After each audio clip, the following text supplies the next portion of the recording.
Expert is a fight fan, and he's a fight fan's fighter. The Ennis Express is a runaway train. Ain't no pressure when you built for this. Man down, round one. The truth hurts. Ladies and gentlemen, presenting the undefeated super flyweight from San Antonio, Texas, Jesse Bam Rodriguez!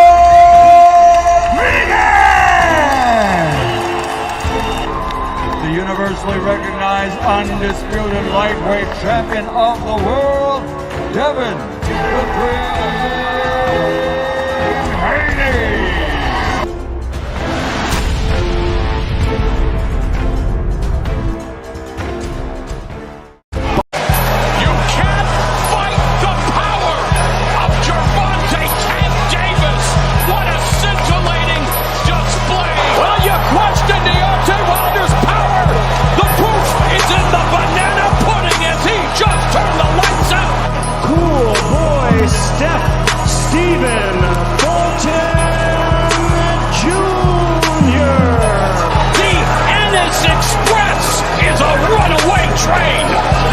Ladies and gentlemen, fighting out of Las Vegas, Nevada, here is the skilled, the highly regarded Devin the Dream Haney.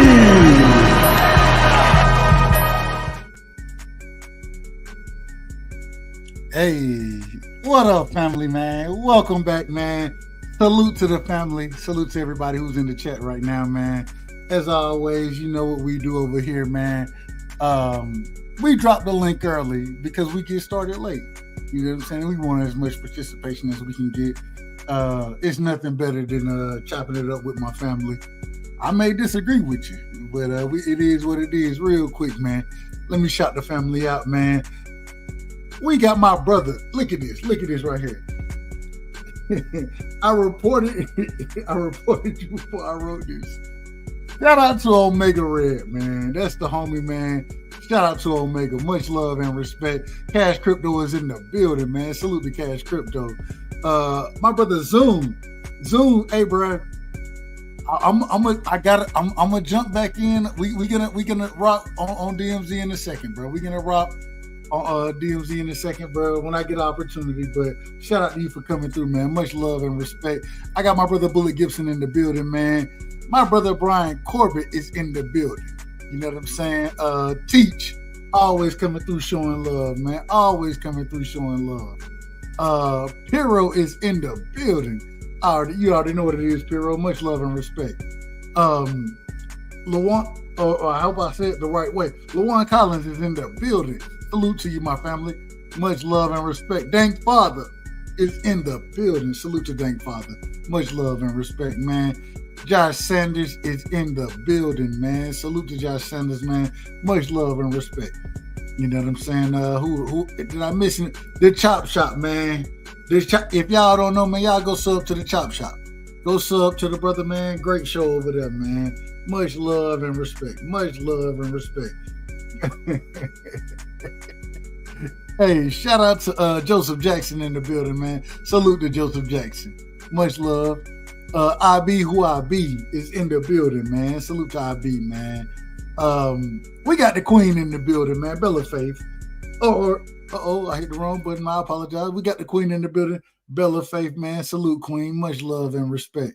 Much love. We got Jonathan in the building as well. When you got Joseph and Jonathan in here, you know you're doing something right. Shout out to my brother Rolling with the Punches, man. Shout out to Rolling with the Punches. Much love to all y'all. Let me get my brother. I got to get Jonathan and Joseph right, man. They ain't neither one of them right over here. We're going to make sure we show y'all love as always. Y'all know it ain't nothing but love and respect when you come over here. Before I get started, man, I got to say this, man. Hey, Bullet said, hey, we got to read what Bullet said real quick. My brother Bullet said, hey, Bella, Dub was over talking the panel tonight. You damn right I was. We at some point in time, I got to put my foot down. God damn it. I got to put my foot down at any times, man. Shout out to my brother KO, always hosting a hell of a show. You know what I'm saying? He do a hell of a job with his panel. hell of a job with the show. Shout out to Miss KO as well, man, for always allowing us to have this time. I didn't get a chance to say that tonight, but shout out to her. You know what I'm saying? Much love and respect to all y'all. As always, man, we dropped the link early because we get started late over here. Y'all know what it is. I don't know how long I'm going to be rocking tonight, but we're going to go ahead and drop the link. We're going to pin the link at the top. Let me make sure I pin this the right way. I'll be the mess around and forgot how to pin some shit over here. Y'all just don't know. I'm old. I ain't that old, but it's really that I'm country. I think it's the countryness over the oldness, but we're going to see what we can do, man. We're going to see what we can do. I can click on everybody else shit, but I can't click on my own shit. I dropped this on my own chat, and I can't click on it. We're going to see what happens. We're going to see what happens. We'll let everybody come in when they want to. We got to start this out. Let me turn this music down just a tad bit. The music loud tonight. It's loud, but we're going to turn it down just a tad bit. But y'all know we always like to have good music in the background. Listen, man, y'all got to stop this. I'm here to say it tonight. Now, I got questions about big fights that I want to see. I got questions about the pound for pound list, right? Top 5. We done went over it. But at the same time, the first thing we got to talk about tonight, we got to talk about these things. This is getting out of control. What I'm seeing now, and KO is my brother, so I tell him y'all got to stop this. At some point in time, if you're going to tell me this man, Tank Davis, the face of boxing, Tank Davis, right? That's what y'all tell me he is. If he the face of boxing, when he going to fight? We done crucified Canelo for years. We done crucified Canelo for not fighting the fights that we want to see. This is what we said. When Canelo was fighting individual who was subpar competition, what we would consider him, we crucified that man. But now all of a sudden, when it comes to Tank Davis, we can't be critical. If you're critical, then you hear the same thing you heard from Canelo Alvarez fans years ago. This is what you heard from him. Y'all correct me if I'm wrong. If I'm wrong about this, come cook me on it. I just pinned the link in the chat. When Canelo Alvarez was out there fighting what a lot of individuals would consider bums, lesser competition. Shout out to Piro. Piro gonna tell me Canelo ain't never fought a bum. I understand what you're gonna tell me, Piro. When he was fighting that type of competition, we had smoke for him. We said, you are now considered the face of boxing, right? Canelo, the face of boxing.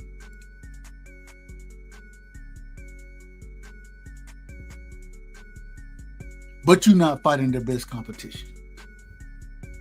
You're not fighting the best competition. You're not fighting the fights that we want to see. We've said this, well, and not everybody. But and I'm gonna be honest, I've been one of these individuals. I done criticized Canelo for years for not fighting the competition I want to see him fight. We didn't make excuses for him. We criticized him. Why? Because everybody know Canelo called his own shots. Well, all of a sudden, when it come down to Tank Davis, we can't criticize him. It's excuses being made left and right for Tank Davis. That's okay. You can make excuses for Tank. But if you made excuses for Canelo, you had to be called out.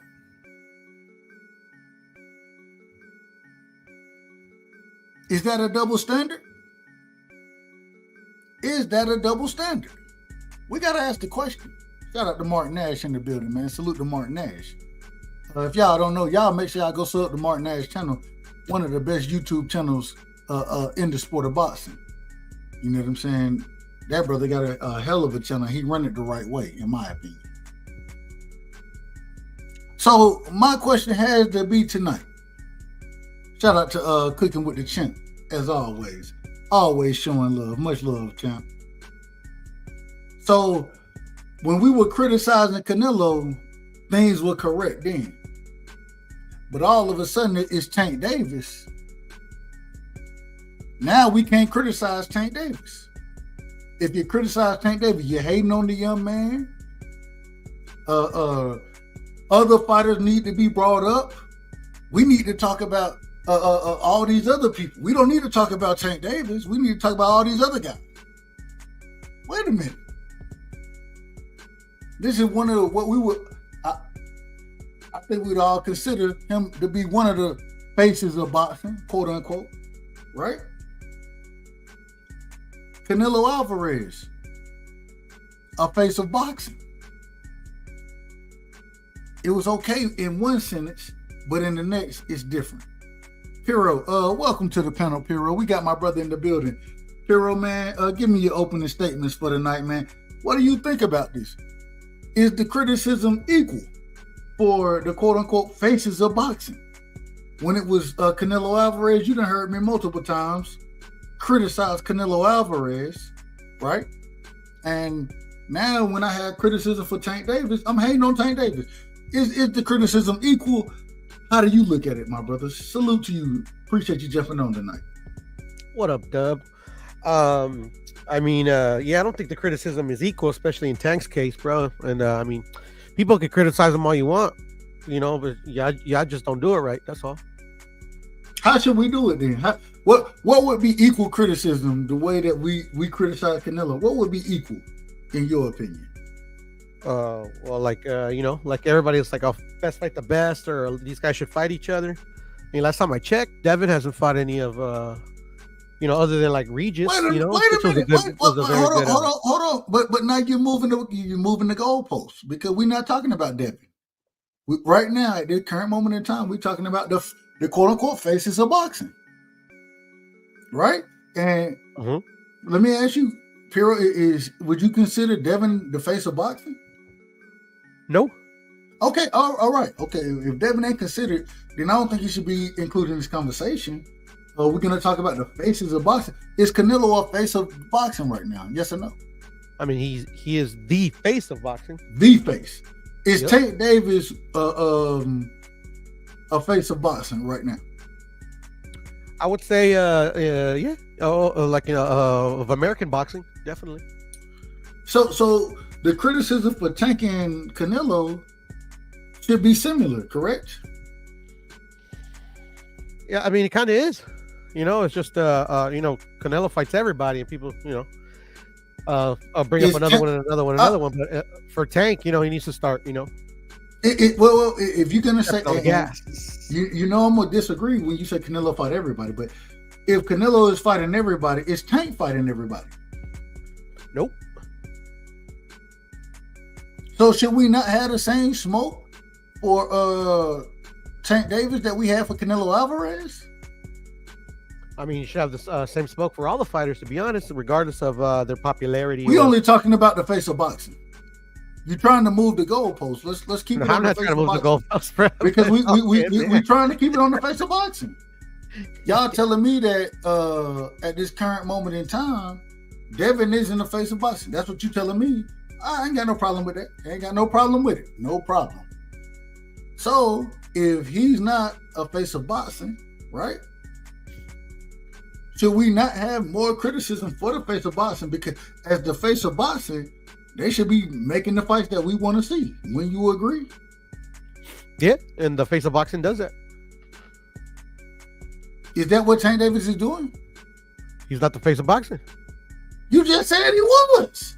I said he's a face. He's the face of American boxing, but not of the entire sport. All right, fine. So what is Canelo? Is he the face of boxing? Is he the face of Mexican boxing? I mean, if we're gonna be that specific, what is Canelo? The face of the sport. No matter where he come from, no matter where they're coming from. So Canelo is the face of the sport, and Tank is only the face of American boxing, correct? And that's why I'm being generous. I'm just asking questions. I'm not even. I'm just trying to get an understanding. I mean, and these are all my opinions, you know. Break them down. No, I mean, you know.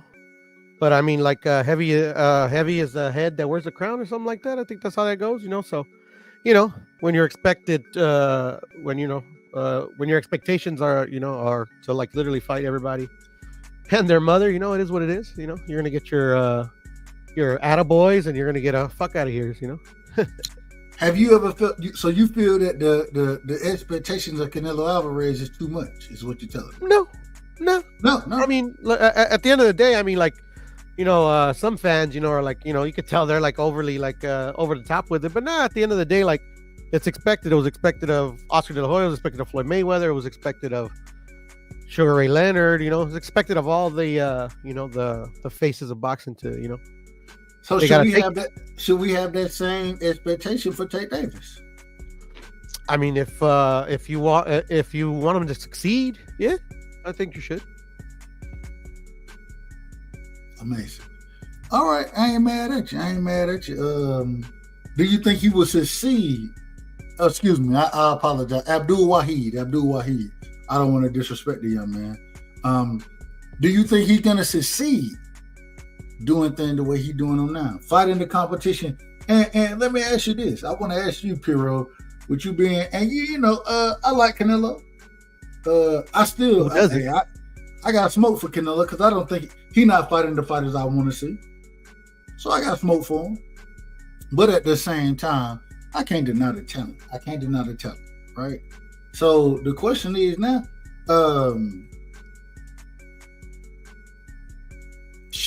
or are they being criticized the same?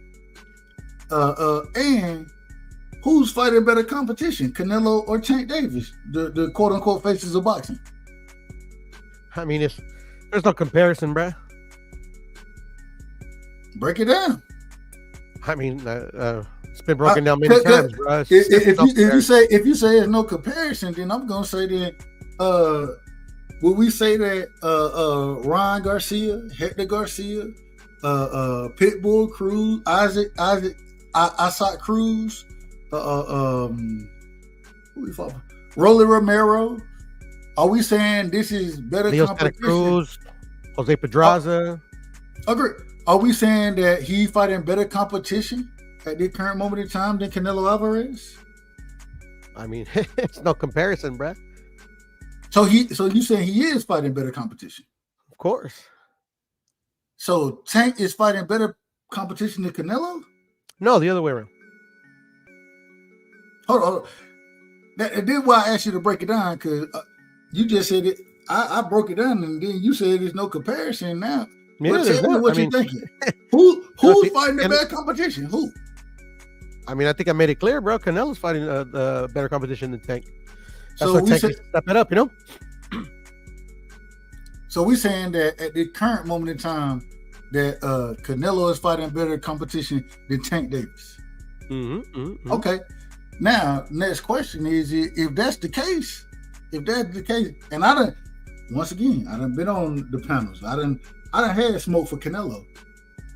What's wrong with me having smoke for Tank if you telling me that this man is fighting lesser competition than the individual I had smoke for previously?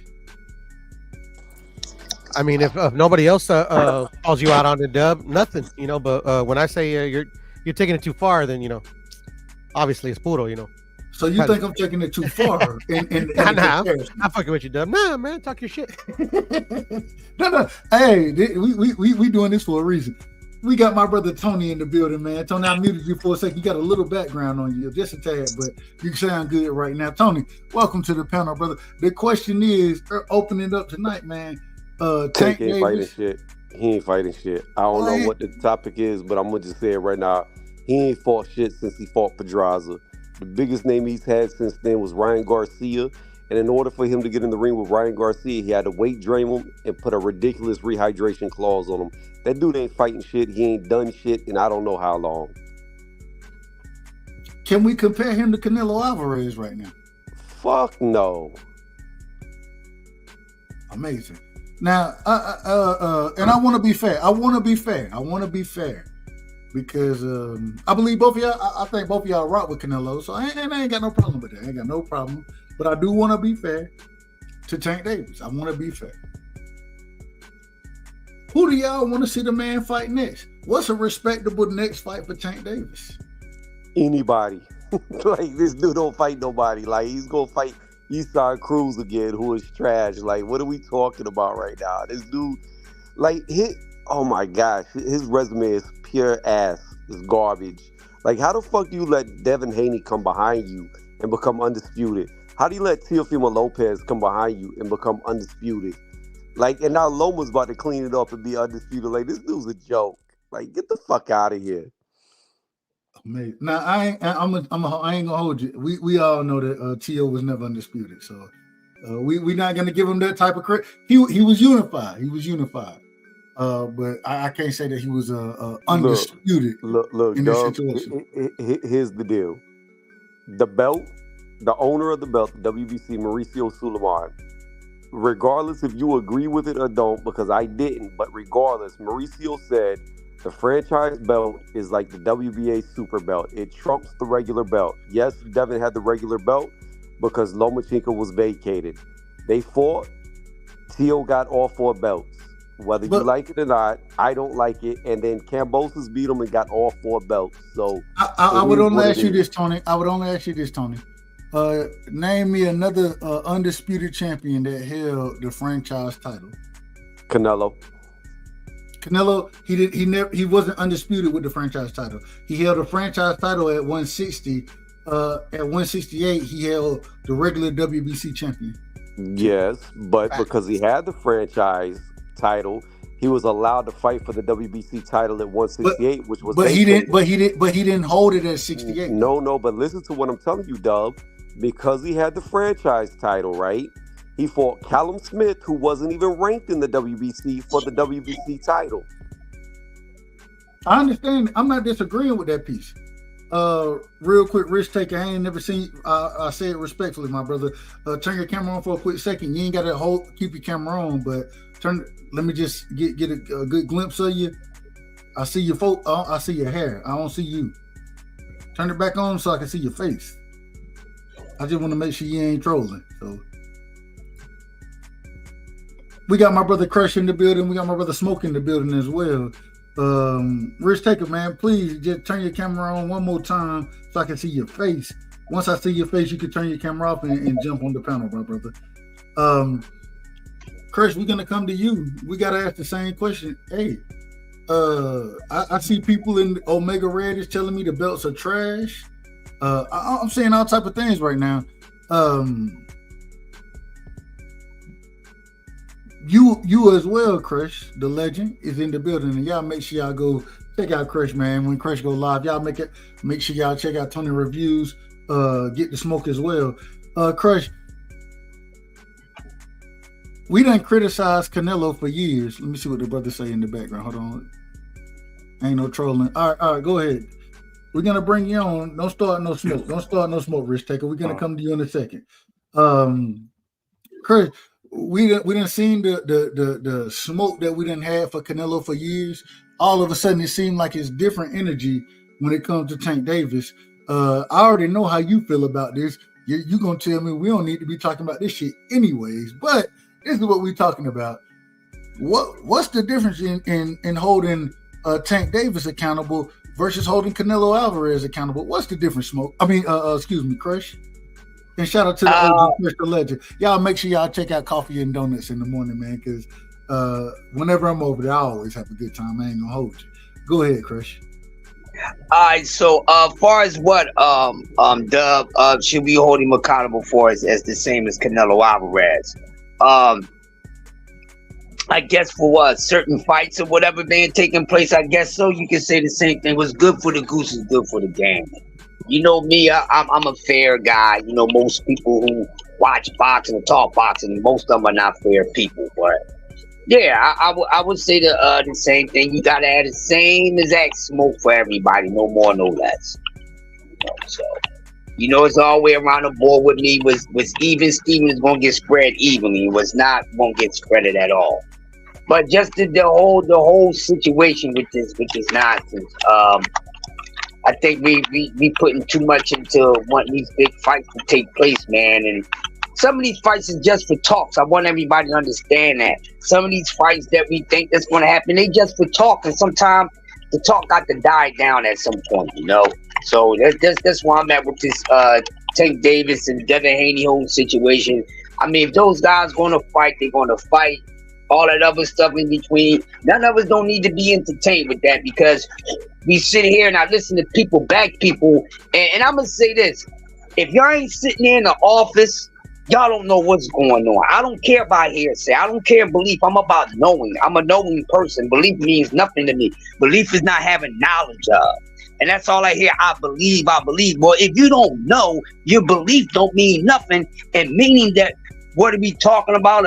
Who sit with who? You don't even know what's going on. So with your belief, you don't even make any sense, because that shows me, that's telling me that you have lack knowledge of. And that's what people do. When they don't have knowledge of something, when they lack the knowledge of something, they believe in it. Nah, I'm into the knowing. I'm not into believing. Believing is delusional at times, so you got to know what's going on. And for the most part, as fans, we're just fans. We are not connected. So I just want something different in 24. Don't be riding for these guys, man. You ain't sitting in the office next to none of these dudes. They not showing you no sheet, none of that. You don't need to be sitting on the internet or anywhere parading like you really know somebody's word is bond. Because with any of these fighters or promoters or whoever you up there being vocal for, would they do the same thing for you as a fan? And I'm gonna answer that question for all of us. Fuck no, they wouldn't. So why keep putting this too much energy into something? Having a passion for something is good, but all this other nonsense, I don't care about it. This Tank Davis and Devin Haney talk, I'm tired of it. I don't give a fuck if they don't ever fight. I'm 50-something years old, so if these dudes don't never fight, what am I missing? I've seen a lot of great boxing. But I've seen a lot of great boxing. But we're not talking about Tank and Devin. That's not what we're talking about. We're talking about the Canelo situation. No. Go ahead. With the Canelo thing, I mean, come on. I mean, with Canelo, Tank and Canelo, the same but not the same. Because let's say this. Let's separate the two first before we put them together and say that the same thing should apply.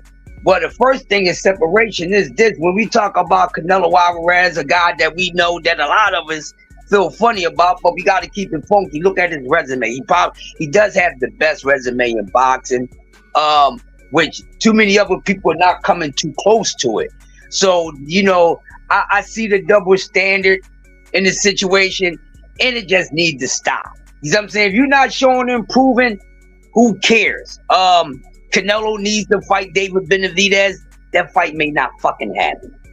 You know what I mean? And that's just the way it is. But this Canelo and Tank, I'm not surprised that it's banned in comparison, because we've seen it brewing up for the past couple of years, because we know at one point, or even if it's still the same, that both of those guys like each other. So it's kind of like a hand-on glove that we have this situation where we saying the situation should be the same for these guys. Now, should they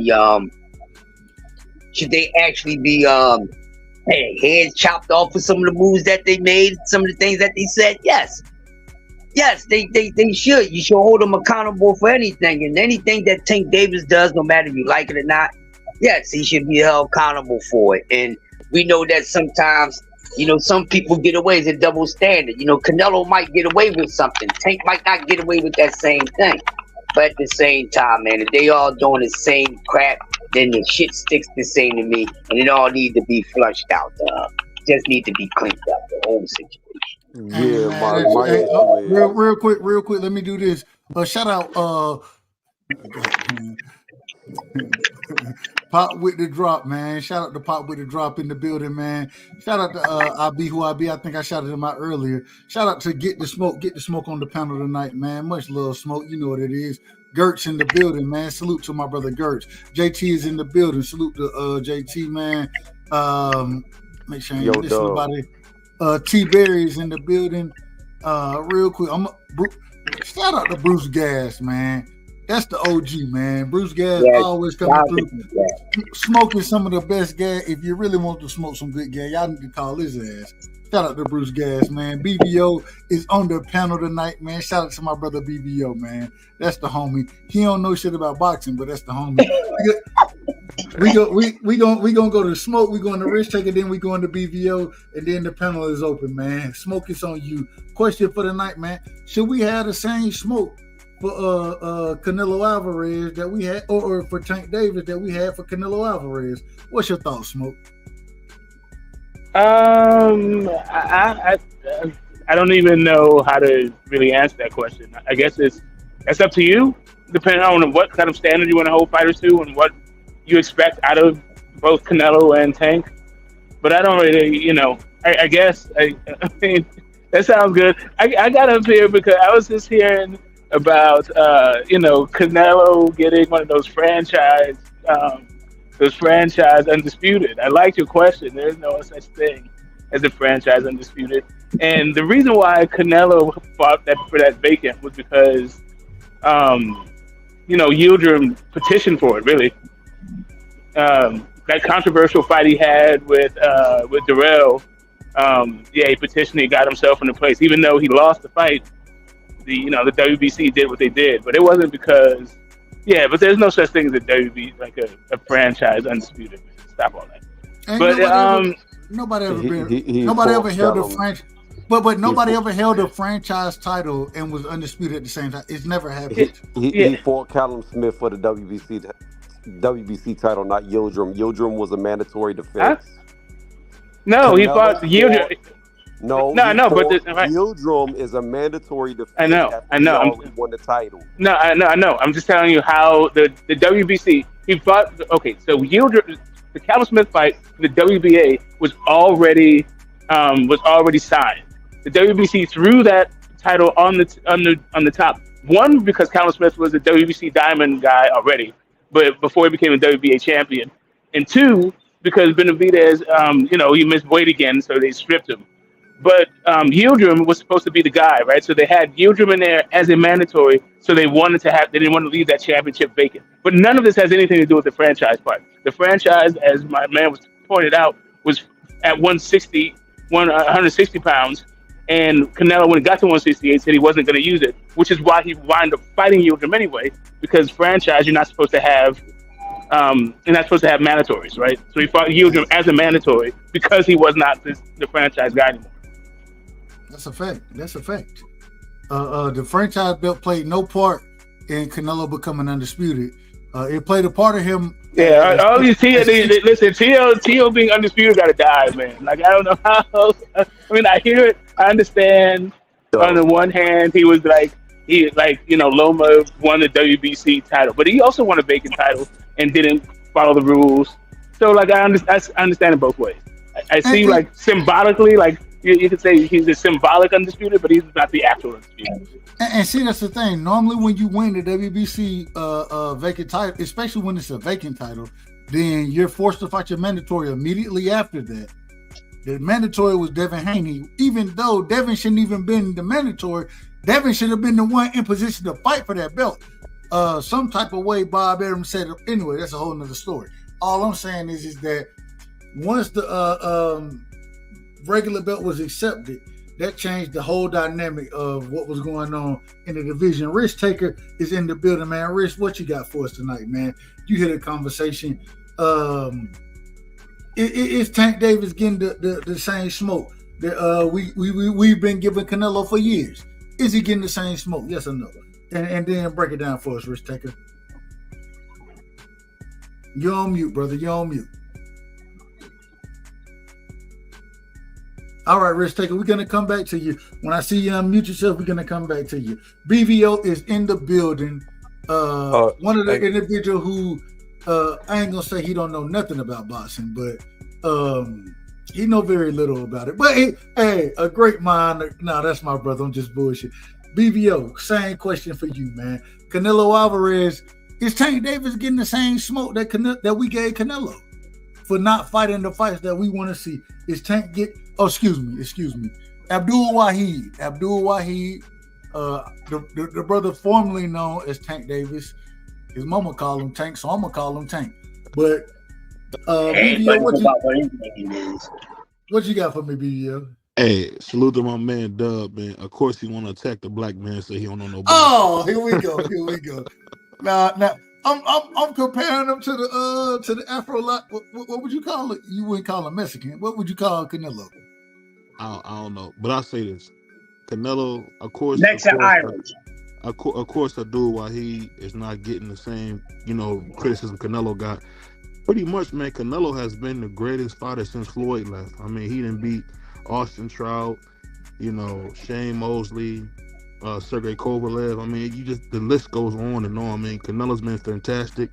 He get a lot of hate because he didn't fight a couple guys people wanted to see him fight. But I'm gonna be honest, man, Abdul Wahid is not gonna fight anybody but Devin Haney. I think when he get in there with Devin Haney and he's stopping, I think that's gonna be the only big fight we get. I mean, he's really not motivated by legacy the same way that we see, the American dream. Devin Haney wants to be great to be great. Tank is kind of in it for the money. I mean, he kind of has that Floyd Mayweather smug attitude about boxing. So, I mean, I've learned what I do with Wahid. You can't expect nothing because he's not gonna give you nothing. He's really kind of happy with fighting the flat-footed Mexicans, beating the tacos out of folks, and then getting his money and going home. He's really cool with that. He doesn't want to be great. If that's the case, people don't remember. He kind of ducked Tevin Farmer. He told Tevin Farmer, I'm going to give you a fight once you get a belt. Tevin Farmer got a belt. Abdul Wahid forgot who Tevin Farmer was. So, I mean, he's been doing Tevin turned down 2.5, too. Say it again? Tevin turned down money after that, too, my bro. Yeah. He turned 2.5 down when he was ready.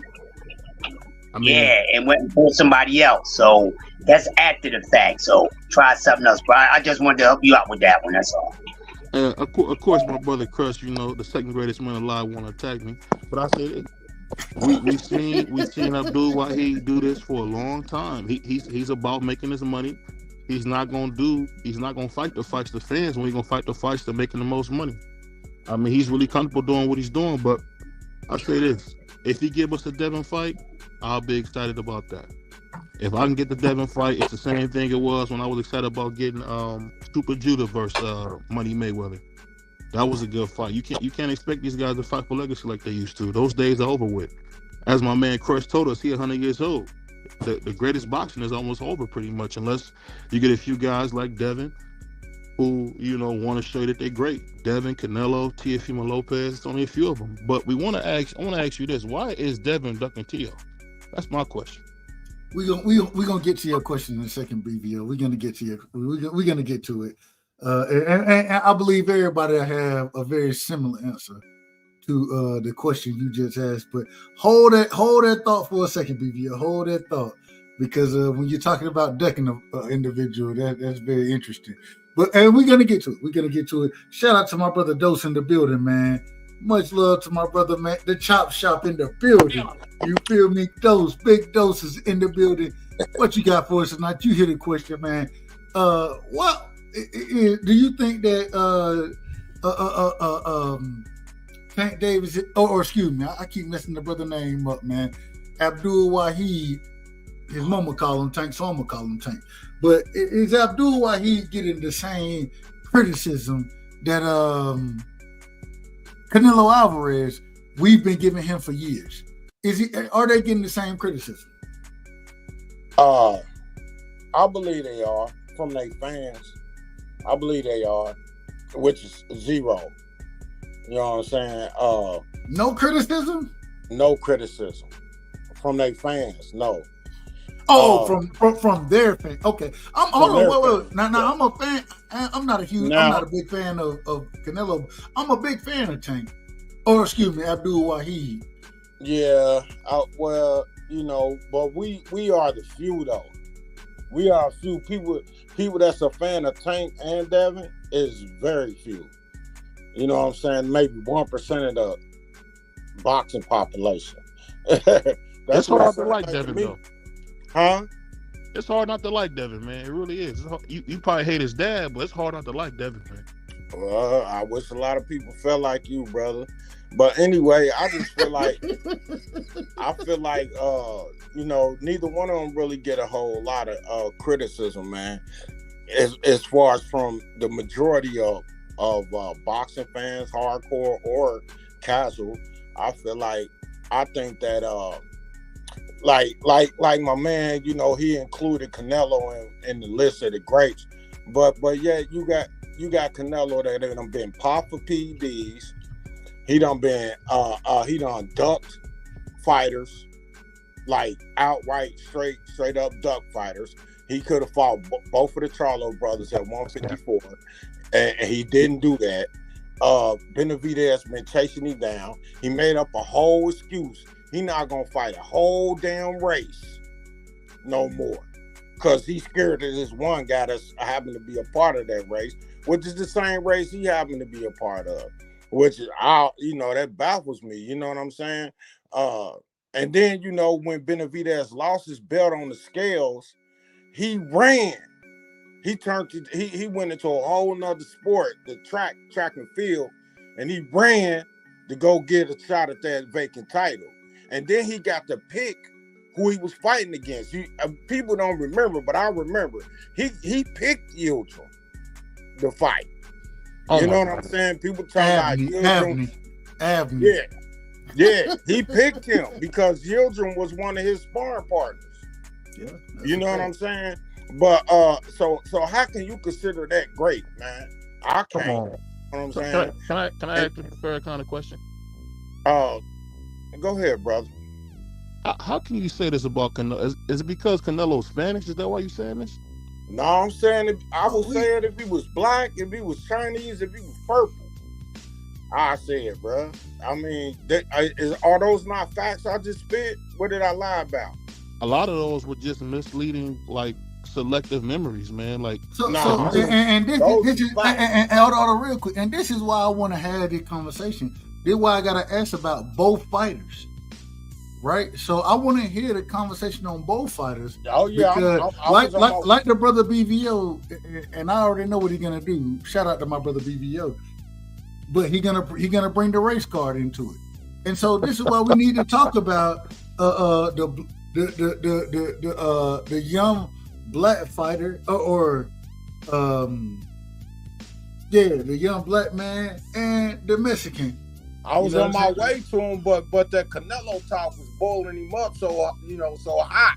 You know, he couldn't even let me get to the black fighter. You know, go ahead and finish, my brother. Go ahead and finish. That boiled him up real quick. At BVO, I would ask for you to let the brother finish. I would ask for you to let him finish. Yeah, them true. Sorry about that. My bad. Hey, they had him hot under the collar, man. You know, I feel you. But anyway, then we move on to Lil Tank, man. Lil Tank, he been fighting. Nobody in that last name ain't Garcia or something like that. You know what I'm saying? Pedraza or whatever. Some Spanish cat.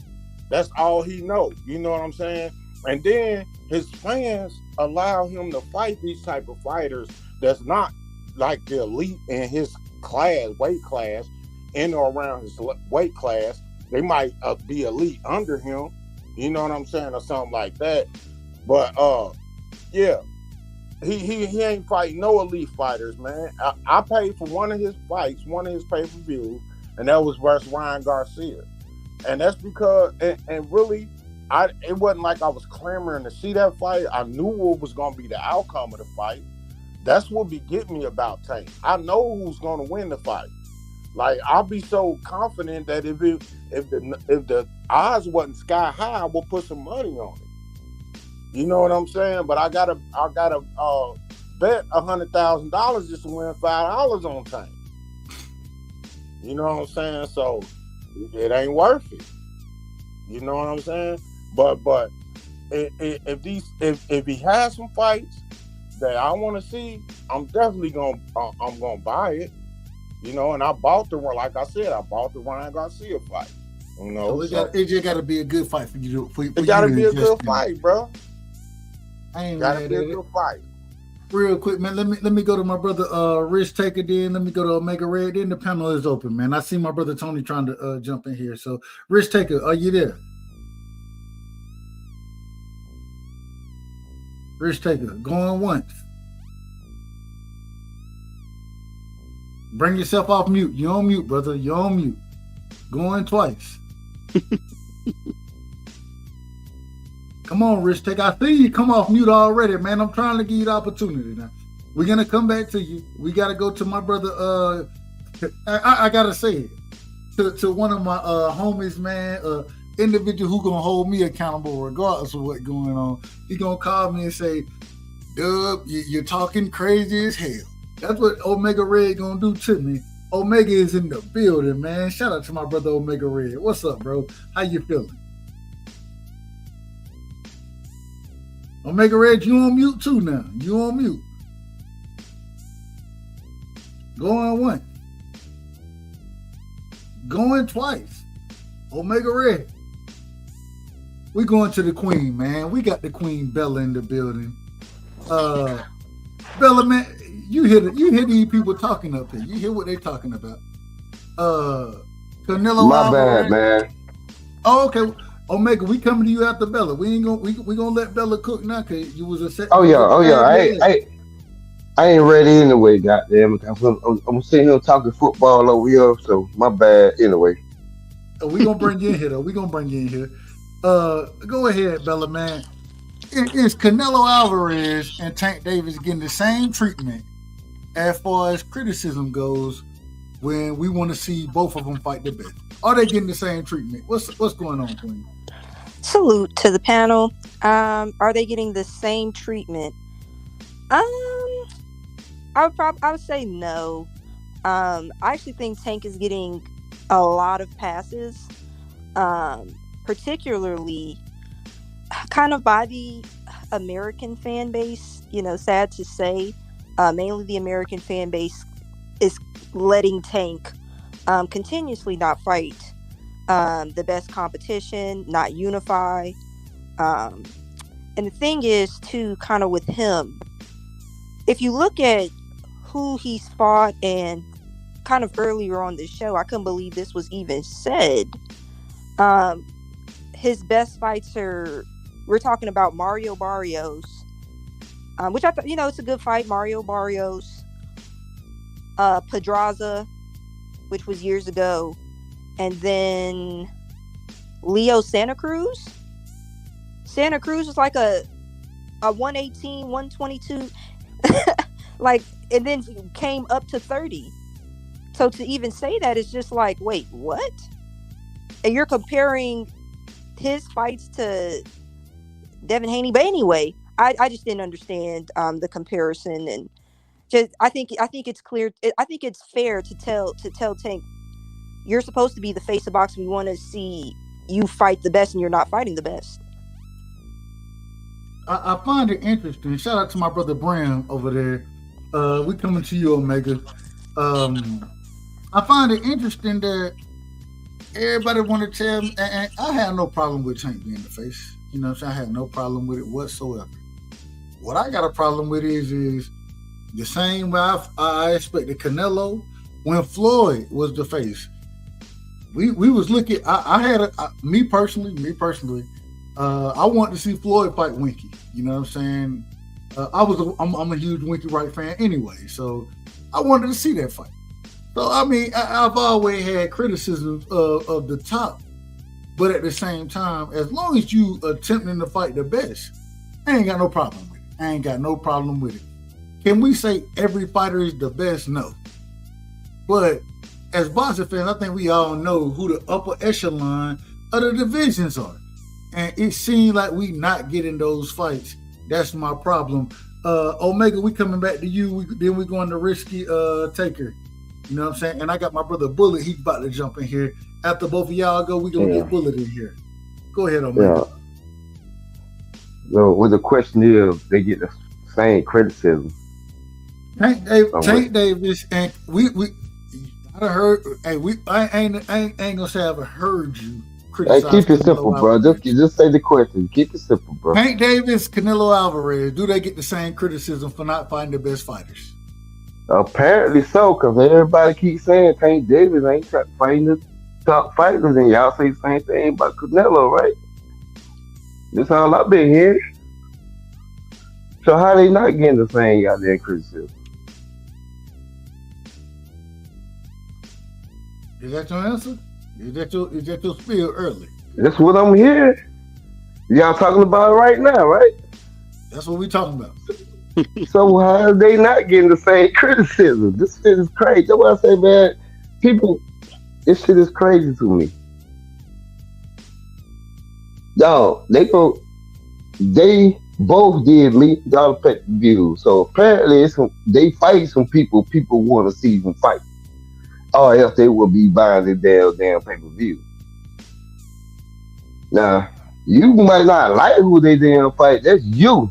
But for us the people go, they buying the pay-per-view. So hey, apparently the people want to see them fight them people. So that's how I look at the damn shit. This shit very simple to me. I don't see here and damn. Well, this person, that person ranked just that. Man, I don't do all that damn shit. No, I enjoy the sport. I just watch this shit. I don't cry about the shit. Ain't nobody gonna tell me who my favorite is because I don't care about none of that damn crybaby ass shit. So I just watch the fight. Whoever they fight, they fight. And if I like it, I like it. If I don't like who they got there fight, I don't buy it. It's very damn simple. So you don't have a preference in who any of the individual fight? Nope. You know why? Because these are grown ass men controlling their goddamn careers. I don't know it's just like Crush said, you don't know the inside damn shit going on how they making these deals or not. No, none of y'all do. We just talking on YouTube and just see that's why back in the damn in the 90s when we got there and talked about boxing, we ain't talk about none of the damn shit. We talk about motherfucker what they can do in the ring. This shit that they're going on now. Or this promoter, that promoter, contracts and all this shit, man. We ain't talking about none of that damn shit. That's why I be in the damn chat talking about y'all out there sound weird as fuck. But how can you talk about what's going on in the ring if you're not seeing the best fighters in the ring? They gonna fight who they gonna damn fight. You know their skill set. But you didn't answer the question. If it's not the best in the ring, we all everybody ain't gonna damn every fight a man fight, every fight a boxer fight is not gonna be the best of the best. That's just a delusional ass goddamn fantasy. Every damn person motherfucker damn fight ain't gonna be the best out there in the world. Come on, man, let's be honest, dog. So are you buying? You gonna damn see on set up? You gonna sit? Are you supporting the fights that aren't the best? Man, I ain't watched damn boxing match since goddamn football season started, bro. I'll be honest. I can easily be honest with y'all. I know you ain't lying to me. I already know you ain't lying. I ain't watching no damn. I ain't watching not one boxing match since football season started, bro. You know why? Why not? Because I am not one goddamn one track minded. I just be stuck on damn fucking one sport all damn time. I watch basketball, football, hell, even I watch some damn volleyball. Some goddamn time on them girls on the beach with them bikinis on. I watch that shit too.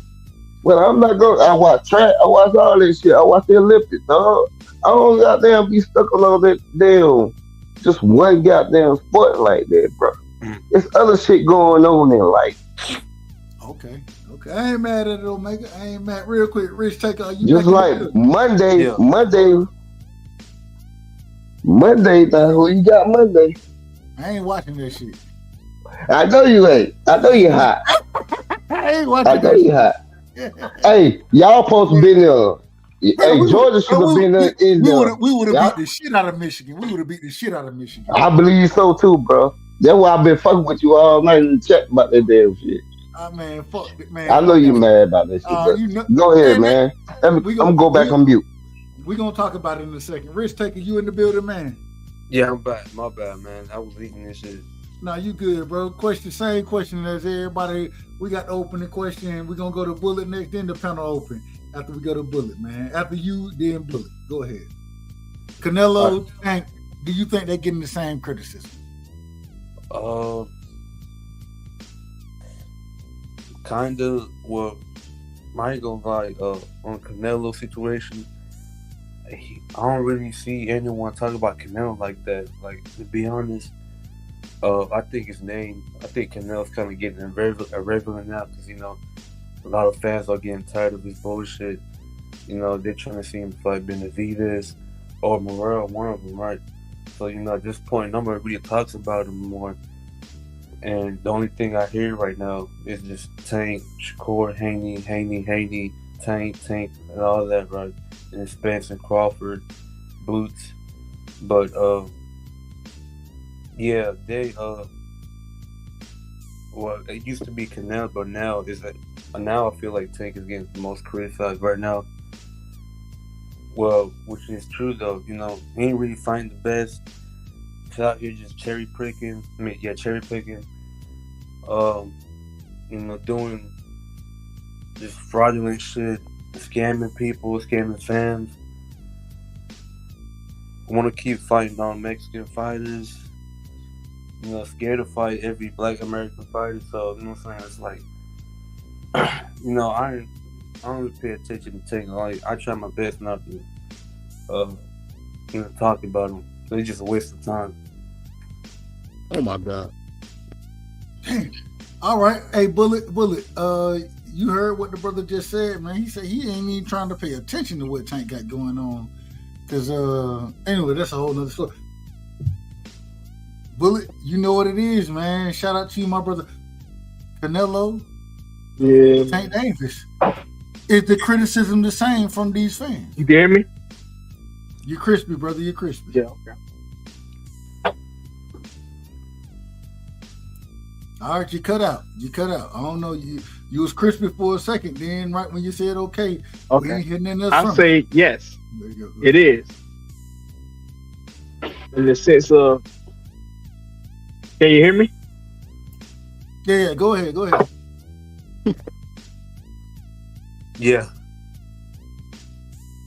That's an Obama phone. Yeah, well, if you're talking, am I clear now? Okay, I was going to say, I think they is getting the same criticism in the stance of this, because God, okay, I say they is getting the same criticism in the stance of this because their fans is the vast majority.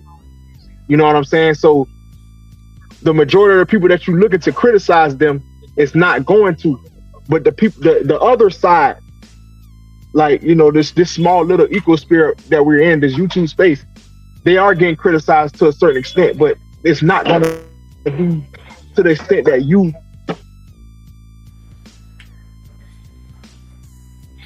You're breaking up, Bullet. You're breaking up. You're gonna have to get to. You got to get to a stable place. You got to get to it. We're gonna come right back to you.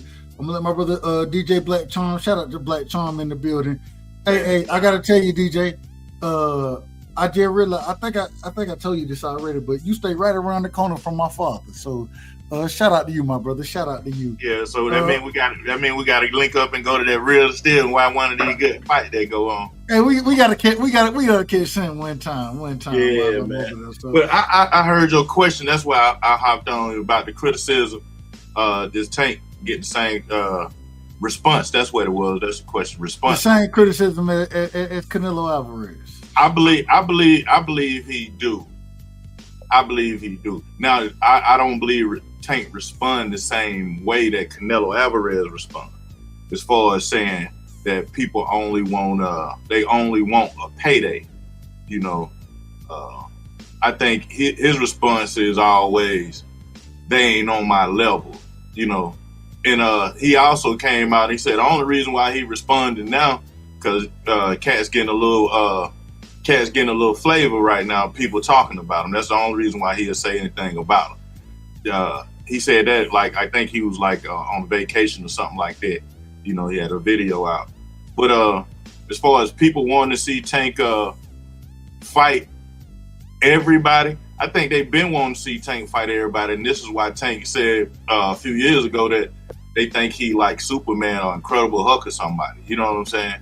And I don't think Tank duck or fade, but I think the fans want to see not see Tank lose, but they want to see him at some wild adversity. You know what I'm saying? So and this is why me myself personally, I believe like a lot of people are pushing for Tank versus Devin or Tank versus Shakur Stevenson, because they believe that that's the place he gonna meet all that adversity that he never saw before. You know what I'm saying? Under those big lights. Forget the gym stuff. You know what I'm saying? Who wanna go in the gym and toy around with him a little bit, and then also the fans are looking at like his last. I'll be done with this statement. The opponents he faced, they just been okay. Count a little lackluster. They part of the top 10, but they still not quite top 5 to be in a conversation with Tank Davis, Shakur Stevenson, Devin Haney, even Teofimo Lopez. So and I mean people like Hector Garcia, Rolly Romero, George Kambosos. Even though George Kambosos beat Teofimo Lopez, a lot of fans don't feel like that if Tank fights somebody like that, it'll still be the same. You know, he'll still dominate, but he won't be able to dominate as much between Shakur Stevenson or Devin Haney. So yeah, I'll be done. I ain't mad at it. Last one, Brim. Welcome to the panel, my brother Brim. Thank you, the unbiased one is in the building. Salute to you, fam. You done heard the question for the night, man. Canelo Alvarez, Tank Davis. Is the smoke the same for both of these individuals? I'm going to say no, and I'm going to put a little context on it, okay? Take your time. All right, so the reason why I say no, now the Tank criticism is definitely increasing a lot, but if Canelo was in the position of Tank and had the baby belt since 2017, 2018, with an opportunity to fight Loma, Teo, Kambosos, and Haney, and never fight any of them, we would have been at Canelo's neck. They're just now starting to get on Tank now. So that's why I don't think it's even, because there's been plenty of opportunity for Tank to fight these guys, because he could have put himself in a mandated position to get the fight. Also, Canelo has actually fought big fights. Now, the criticism, if he doesn't fight Benavidez in May, even if he fights him in September, I think it's warranted, because I don't want to see him against no damn Munguia.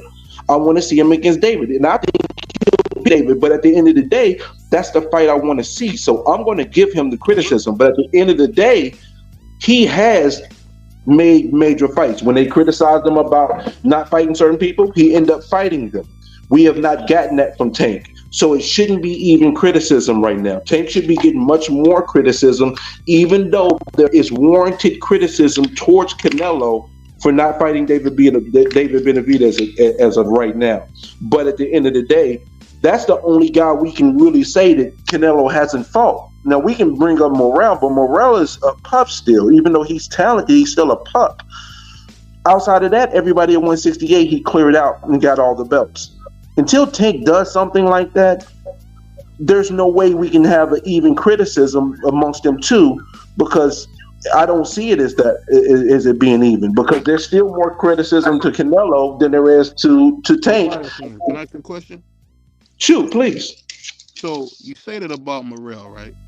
But why is Morrell talking about taking David Benavidez's shoes off his feet, telling him, guys like him get robbed, we'll take the clothes off your back, and he don't even have enough intestinal fortitude to say nothing back? Is he afraid of Morrell? I don't think he's afraid. First of all, I don't think he's afraid of any fighter. But at the end of the day, this is a sport, but the business is in play. And I think real quick, Stan. Hey, the panel is open. After Bram responds, the panel is open. So anybody who want to jump in, y'all feel free. Go ahead, Bram. I think business-wise, if the Canelo fight had already happened for Benavidez, I don't think Benavidez would have no qualms about fighting Morrell immediately. But because he's trying to get the Canelo fight, I'm sorry, say that again? You heard Jose Benavidez Sr. say he had a contract with Morrell. Yeah, I think that's why I've had issues with Benavidez's camp, because I feel like Samson is a big capper. But at the end of the day, I think that fight didn't happen because Benavidez took control of his career and what he wanted to do. So he told them, I'm not fighting Morrell right now. I'm fighting these other guys. I think he's just trying to position himself for the Canelo fight. And if that fight was already done, I think Morrell would be a fight that already be happening right now. So I think the business-wise, he's trying to position himself because Morrell is a dangerous opponent. I don't think he's scared of Morrell at all, but he's trying to position himself to make sure he gets the Canelo fight first. Well, let me ask you this. So you're saying that, right? This the same David Benavidez who turned down a shot at Arthur Beterbiev, right? When he because he don't want no smoke at 150. He don't want no smoke at 175. He'll get smoked by Beterbiev. So basically what you're saying is he's trying to pick on a living legend to earn a couple stripes, even though Canelo probably stops him and Morrell. Hold on, wait a minute. See, BVO, you done moved to something totally different. Yeah, because I ain't even let him finish. I haven't never moved to anything. I'm just saying this is. Hold on. I got you. I understand exactly what you're saying. Hold on, Doug. Go ahead, Tony. Go ahead, Tony. So this shit is ridiculous. He's a big boy. You don't need to save him, Dub. He's a big boy. Hold on. I ain't gotta save none of these guys on the panel. They got. Hold on, Dub. Let me jump in. Like, this shit's ridiculous when Morrell and Benavidez ducked him. Look, Morrell's been talking shit about Benavidez for years. Whenever Benavidez tried to make the fight, it was Morrell's camp that came out and said he wasn't ready. It was Morrell's coach that said he needed more time to get in the ring with Benavidez. So Benavidez was ready to fight him like 2 years ago, and Morrell ducked out of the fucking fight. Now all of a sudden he's brave. Cut that shit out. Let's be honest. Now let's go back to the topic at hand. The fact of the matter is, let him finish. Here's the fact, because I'm about to get off. Look, Tank Davis does not get fucking criticized like Canelo. It's not even comparable. The fact that they call Tank Davis the face of boxing for not doing shit shows you he doesn't get criticized. The man ain't done shit. He ain't fought nobody. He goes down there and fights little dudes like he's in female boxing. He goes at smaller weight class guys, beats them up and gets credit for. Come on, man. This dude ain't done nothing. He ain't beat none of his peers. He ducked Lomachenko. He said, "I'm not ready. They're trying to set me up. They're trying to set me up." Like, get the fuck out of here with this bullshit. On that note, I'm going to bed. Y'all have a good night. Doug, thanks for letting me on. Hey, real quick. Hold on, real quick. Go ahead, BVO. Address turn before you go. Yeah, before you go, they was doing the same thing to Canelo Alvarez. You know what I'm saying? They was also talking about he keep on fighting Triple G. So you got to remember that same thing was going on for Canelo Alvarez at least 5-10 years ago. You know, Tank Davis is new to the show. I'll tell you this, and I love everybody on the panel. I think it's wild that you can call Muhammad Ali, but you can't call Abdul Wahid. Stop it, man. Listen. Hold on. BVO. I still got to get used to it. Hey, he didn't even change his name, though. Hold up. We're not going to do that over here. That's some weird shit, man. He ain't changed that dude. Hey, he ain't changed his name. His mama call him Tank. I'm going to call him Tank. Okay? Ain't nobody y'all got no y'all talking about, bro. Ain't nobody trying to disrespect him, man. It's gonna take a minute for all of us to get acclimated to Abdul Wahid, but no, that's a title, man. He didn't even say his name, bro. Yeah, I apologize Hold on, family. Don't make that I know what you're talking about. Let's just stick to boxing. Let's not make that a talking point in what we're talking about tonight. Let's come on, BBO. Let's keep it a buck. Yeah, because when it comes down to that, I'm just saying when it was brother, we not worried. What we're saying is that we respect that, brother, and we respect that he didn't change his name. Hey, Doug, you gotta quit interrupting people and let the man talk. Well, I can interrupt anybody that I want to be well, I can interrupt too. I that ain't right though. It's not right. I ain't worried about if it's right. The man said, I apologized already. He was trying to explain. But he messing up the conversation. because he going. But he was trying to explain himself, bro. Brother, I got it. Me and BB, I talk to BB all the time. I got it. All I'm saying is, at the end of the day, I understand what you're saying, but at the same time, ain't no way. I mean, the brother just changed his name. Ain't nobody trying to disrespect him by not calling him Abdul Wahid. I'll forget it on a regular basis. So it's no disrespect. I don't think anybody trying to disrespect him. I think we just trying to talk the sport. So when y'all start filibustering and talking about this nonsense, y'all done moved the conversation and made this shit way longer than it need to be. Let's keep it simple. Damn it. I mean, damn. And guess what, Dub? You my right. brother. So that's why I go back to say that. I think it was happening. This is silly shit we're talking about, man. God damn, Dub. Let the man got there finish what he was saying. It would have got clear, but now we got to keep talking about the shit. Well, if you just shut up talking about it, we ain't got to talk about it no more. I'll leave it at this. Salute to my man Tank on. So you can call him Tank, but nobody else can call him Tank. I didn't say Davis. I said Tank. Tank is still his nickname. It's Abdul. It's Abdul Tank Wahid. I mean, he was just on the doggone Islamic channel or whatever. I'm gonna put it up. I'm gonna actually put a thing on where he said his name is officially that. But I'll just say this: at the end of the day, whatever keeps this man out of trouble and keeps him in fights, the thing that you're dealing with Abdul Wahid is simple. People like him. People don't like Canelo. At the end of the day, if Canelo had waves in a beard, he would have got treated a lot different.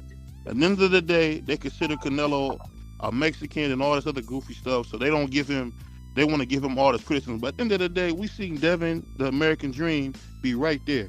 At the end of the day, you couldn't say a great fighter's name. Like, just think about if that was Oscar De La Hoya, you couldn't say Oscar's name without getting beat up. You couldn't say Roy Jones' name without getting beat up.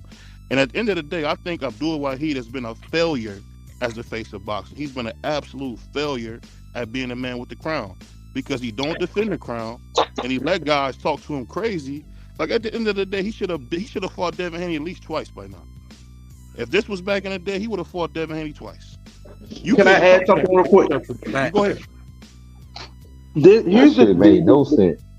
Here's the thing that blows my mind. Tank is not the face of boxing, y'all.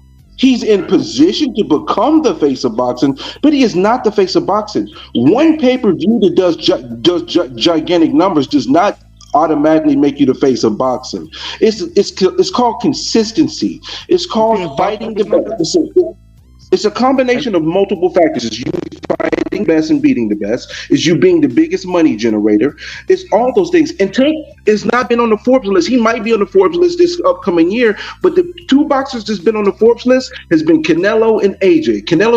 And the reason why is because these guys have been consistently making big money and creating big money fights. I mean, AJ, when he fought Charles Martin, he offered him $7 million. When has a fighter who fought Tank got $7 million guaranteed? No one. Ryan only got $2.5 million guaranteed. He gave him $3 million. I think y'all making the question, the point to the question too, though, because right now everybody has just criticized Abdul Tank Wahid the same way Canelo Alvarez used to be criticized before he got on that level. Exactly. But the thing is, though, we didn't wait 6 years for him to fight somebody. We didn't wait 6 years for Canelo. We gave him grief for a year and a half, and then he went and made the fights. We've been waiting for Tank to fight somebody since 2018, and he's had the baby belt for multiple years where he could have challenged all these guys. Let me ask you, unbiased. Did you criticize when Canelo fought Daniel Jacobs? I didn't have no beef with Canelo. I haven't really had too much beef with Canelo because he actually, over time, made those fights. When he fought Daniel Jacobs, I knew that fight was more than you gotta give Davis some time. You gotta give Wahid some time too then. Yeah, but how much time do I give him? He's had the baby belt since 2018, bro. That was 6 years ago. So Canelo was in his 30s when he fought Jacobs. He was. Yeah, but he already fought some people that I wanted him to fight already, though. Like, are we forgetting that he fought some people that we wanted him to fight? Like who? Austin. So Tank get criticized more than Canelo. He deserves to be criticized more than Canelo. Canelo has done something. Tank has not done anything on the level of boxing in regards to competitive nature. Now he generated some big money with him and Ryan, but who has he fought that made me say he's the face of boxing? I can't even put him in my top 10 pound for pound because he hasn't faced anybody. But watch this, watch this though. You also have to put in fact that Tank Davis was put on a fast track by being with the money team, the best ever. You know what I'm saying? So wait a minute though. If he being fast track, that means we be fighting people faster. Now I'm talking about as far as people knowing who he is and all that other stuff, unlike everybody else, and being able to. I don't care about that though. You gotta fight the fight. Wait a minute. If you put it on the fast, so we look at somebody right now, like the brother from what's the Cuban brother who beat Andy Cruz. And Andy Cruz. We watched this man. He's being quote unquote fast tracked. Right. Hey, man, he fighting a higher level competition at a very quick pace. That's what he's doing. So now what we're saying is that Tank Davis is being fast tracked by Floyd Mayweather, but he being fast tracked but not having to fight the best. Well, I mean, what I mean by the man that he got 29 fights. Right, and so Canelo was deep in his 30s. You know what I'm saying? He was 31, 32. You know what I'm saying? That man, Canelo fight. He fought Floyd Mayweather at 26, right? No, 23. He was 23. But then after that, it took him a while to fight. No, he fought Mosley. He fought Lauren. He fought Mosley. He fought Cotto. All these fights he did before he was 27 years old. He did a lot of. Okay. So how long you think Canelo been getting this criticism then? Why are we talking about Canelo? Wait. Let's back this thing up. Why are we talking about? Because it's a question that Uncle EJ. We about to bring you in here. I want to let them finish. So and then I'm gonna bring you in here. I'm gonna bring you in a second. Give me 1 second. Let me let them finish. Let them get theirs off. Big dog. It's only a question that Doug put on the table. So that's why we compare. That's why we're talking about the two. And at the age range that each one of them my position is that Tank got time. You know what I'm saying? Because he ain't as old as Canelo. You know what I'm saying? And other people saying that they careers about parallel when you look at their plight in boxing. That's all. Nowhere close. I think Finesse 2 times really said it best, man. It's cool when they do it. It's a problem when I do it. The problem is simple, man. Canelo has been the greatest fighter in boxing since Floyd Mayweather left. We are in the Canelo Alvarez era.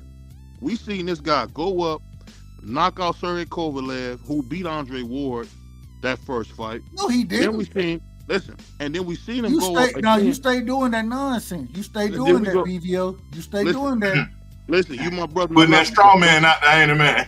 But don't take sides against the family. What I'm saying no, you don't, Negro. You don't take sides against the family. What you talking? You talking about this man? This man lost. He lost. But listen, go ahead. But listen. Then he went up there and fought a Superman and Bivol and lost a close fight to Bivol. Who considered Bivol a Superman? He wasn't Superman to the opposite fight. Hold on. Bivol got a Superman and it wasn't. Go ahead, Uncle EJ. Go ahead, Uncle EJ. Get your bars off. We're gonna let you get your bars off. Cause BVO be out here lying like respect, and I say that respectfully. I mean, like I don't. Here's the thing, man. If you're gonna ask and you're gonna genuinely ask the question, don't put other box. This is not about Canelo. The question was about Tank. No. The question was about Tank and Canelo. Well, it wasn't one-sided. It was about both fighters. I get it, but the thing when you look, Tank, I've always said it. You've heard me say that. I consider him a very talented young man who needs to be tested. I'm tired of all these excuses as to why he hasn't been tested. And then people covering it up and lollygagging around. And it's like you're putting makeup on an ugly girl. You're trying to make it look as beautiful, making her look as beautiful as possible, and it ain't fucking working. It don't add up. Stop it. I like Tank. I talented, but for fuck's sake, don't make excuses for him. Put him to death. Hold on. Hey man, ain't nobody gonna say nothing about this shit breaking up. Goddamn. Come on, host. You're breaking up, man. We can barely. I'm sorry, man. My mic has been bad this past couple days, and yeah, I'm sorry. Is this better?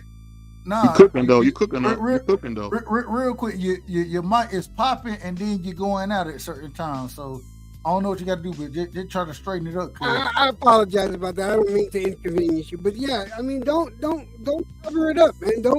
Don't try to gussy up an ugly girl. People will fall in love with it, whether it's ugly or not. Stop trying to deny the people the right thing. You want it to be tested. I want to see him do good. I want to see Tank do good because I know he's got talent. But for fuck's sake, stop making excuses. Stop it. Stop covering up for him. First of all, he don't know us, and he don't owe us. So stop acting like you owe him. No. Tank already doing good. He got a $1 million pay-per-view. He doing good. No. Tank gonna be all right. No, that's bullshit. The bullshit is that ain't no way you can sit here and tell me as an individual who buy fights, who I continuously want to see the best fight, the best. I want to support the sport. And one of the reasons I want to support it, because I feel like if I buy this fight and this fight, then hopefully if I want to see these two niggas fight, then I'm trying to support both of them so I can see them get in the ring together, damn it. I support the shit. And so don't tell me don't say that. I do have something invested in this. Hence the reason I want to see the best fight the best. And you know what I meant, Dub. You know exactly. Hey, Dub, I'm just answering. Go ahead, ask the question, BGO. Don't make it biased, and then we open it up to the panel. Go ahead. So I ask you this. I'm gonna ask you this, Dub. How do you see the American Dream beating Abdul Wahid? How do you see? We're not talking about Devin tonight. I'm asking you. I'm stopped. See, and this is the thing right here. This is what I want to make sure I do this for a reason. This ain't about Devin. Every time we talk about Tank, it ain't got to be about Devin. This is about Tank. Thank you, Doug. Let's stop trying to connected, Doug. What are you talking about? No, you're connecting them. You're connecting them. It's the same. You know what? I'm gonna tell you this. Some fighters. How the hell they connect? They're not even in the same weight class. No damn move. Let me say this. Let that shit go. Let me tell you why they connect the old school. The reason they connect is because they both are very talented. Old school. Tell me old school. Listen, yeah, I'm talking about you, Granddad. What I'm saying is, when you call you Granddad, did you call me Granddad? All I'm saying is this, Granddad. Let me finish. Hey, we're gonna have to put hands on you, BBO. I'm 85 years old. You right? But this is what I say. Don't forget, Dub. I'm lifting 415 8 times. Don't forget that. But I'm gonna say this: when you're talking about Devin Haney and you're talking about Abdul Wahid, these guys are gonna be connected to their fight. It's the same thing like Super Judah and Floyd. Until Floyd beats Super Judah. Start over. We ain't heard nothing you said, man. It depends on. See, Devin, you got to also add in the BMI, the body mass index. You know what I'm saying? Tank Davis. I miss it. BBO, what the hell happened? 415 8 times, bro. You lost. Yeah, because Devin can get huge. So you know what I'm saying? If they don't fight now, if they don't get it on by now, Devin gonna get bigger. I mean, the thing you gotta understand. Super, my brother Free just popped up. The thing you gotta think about this: these two guys are gonna be connected. At the end of the day, no, you're connecting them at this current moment in time. Right on this panel, at this current moment in time, Devin has no place on the panel. Right. He's behind. I'm not bringing. Hold on. Right. Just listen, BBO. Listen, BBO. Listen. I'm doing this for a reason. Right. I'm trying to separate this for a second. Right. Because according to people like yourself, I say it respectfully, y'all want to connect them in every conversation. And at some point in time, there could be a possibility that this fight never happens. Let's stop connecting them and let's evaluate them independently. That's what I'm trying to do. Hence the reason I've been talking Canelo and Tank. And anybody on the panel will tell you, I rock with Devin But at the same time, this is not the time to talk about Devin. This ain't the Well, time. Devin finna go to damn 157, man. You're Just killing like the yourself. Godfather, man. Y'all need to let that I gotta damn say shit this about go. Devin. He's one of those guys. about them two fights. Dub, is my mic go to If Devin didn't have his dad on Your his mic, back, Uncle EJ ain't gonna hold you. Your mic's still popping. It's popping. God damn it. I'll tell you this, man. If Devin didn't have his father in the way, he probably want to. Why are we talking about Devin? Devin is not the topic of conversation. And this becomes my problem. I can't even when I could bring him in and talk about that. We can do that, but at this current moment in time, that's not the topic of conversation. Devin is not relevant to the conversation. Hey, Dub, can I say something real quick? They program, man. They can't help it. Yeah, he'll take. They gotta say damn. They can't help it. They program. Omega Red, and this is the problem because when I sit here and tell, I'll be like, bro, let's. I can talk. Nope, no, you a Devin fan, this, that, whatever, and I'm telling y'all not to talk about the man, and it still end up coming up. And I'm sitting here like, and then they gonna end up blaming me at some point in time. That's what's gonna happen. Let's not do it. Let's not do it. Man. Big Dose, go ahead. And then we got to get my brother D Free in here. My bad, D Free. Go ahead, Big Dose. Yeah, I'm happy not to talk about that no more, man. I done lost YouTube friends over that shit. No, don't lose no friends over. It ain't that serious. It ain't that serious. I know, bro. It ain't supposed to be. But anyway, what I was gonna say is, when Michael Jordan was playing basketball, man, I used to watch the NBA. But when he retired, man, I kind of fell away from the NBA, so I don't really watch basketball like that no more. And football, you don't watch football. When that happened with Kaepernick, I started watching football, and it's been hard for me to get back into it, bro. Since I ain't been watching it, I keep saying every summer, man, I'm gonna watch football this year. But shit, Sunday roll around, I forget they playing. You know what I'm saying? So for the past 6-7 years, man, boxing really been all the only sport that I really watch. You know what I'm saying? So that's why I frequent the boxing channels and stuff.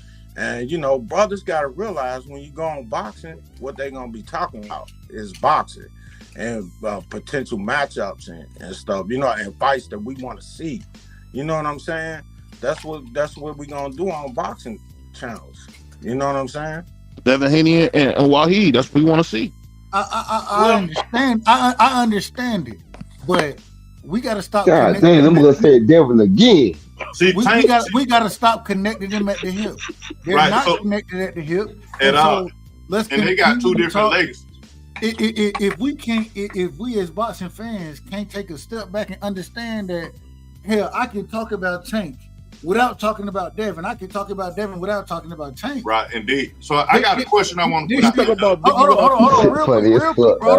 on. Let me finish my point. I got you. If we can't do that, then what it ends up being is a toxic conversation, a conversation that leads to nowhere, only into each other, both dead ends, and hence the reason we had for so many years the Bud EJ conversation. That shit just led to each other every time we turned around. And I got to a point where I was like, man, fuck both of them. That's what I got to, because I got tired of hearing motherfuckers talk about it. That's how bad it was. So let's move forward. If they do fight, I'm happy. I'm gonna be excited. This is the question I got. It went from damn Pacquiao to goddamn Floyd to goddamn AJ and goddamn Wilder to goddamn. They keep going. It's the same shit. So now, with y'all saying that, watch this. Now, this is my question. Like now, at one time, Tank had the belt 130. He lost it on the scale. You know what I'm saying? Right. Now he a champion again. I'm not gonna say is it too late? He's been a champion. He's been a champion for 4 years. You talking about let him ask the question. Let him get the question. All right. So the question is, y'all, this right here, as far as these the undisputeds, that has been floating around for the past 3-4 years. You know what I'm saying? Is it too it too late for Tank to try to be undisputed, meaning that he spent a lot of time on the with the narrative that the belts didn't matter and was just chasing those money fights? He don't want to be undisputed. Why don't want that shit. Why would we even consider that conversation? Because that Guinness Book of World Records is going to exist 100 years. He don't care. This is simply off of him. According to him. I understand that. The Guinness Book of World Records ain't got Floyd undisputed either. They got Terrence Crawford. Do you think Floyd can? Nah, they got the ones who's in the 3 belt already got those. You know what I'm saying? The first ones who they got their names. You know what I'm saying? So in history, when you go back and look at that black and white, right? And you see those the names of people who were there. Like, we could talk about this person was the best at in the 80s. This person was best in the 90s, 2000. Omega Red. Hold on, I'm gonna finish right here. We could say that these people are the best because we boxing fans, right? But then when we look at that black and white, we say, well, shit, who is Joe Calzaghe? You know what I'm saying? And then the boxing person had to tell you, oh yeah, he was such and such, because his name in the black and white, bro.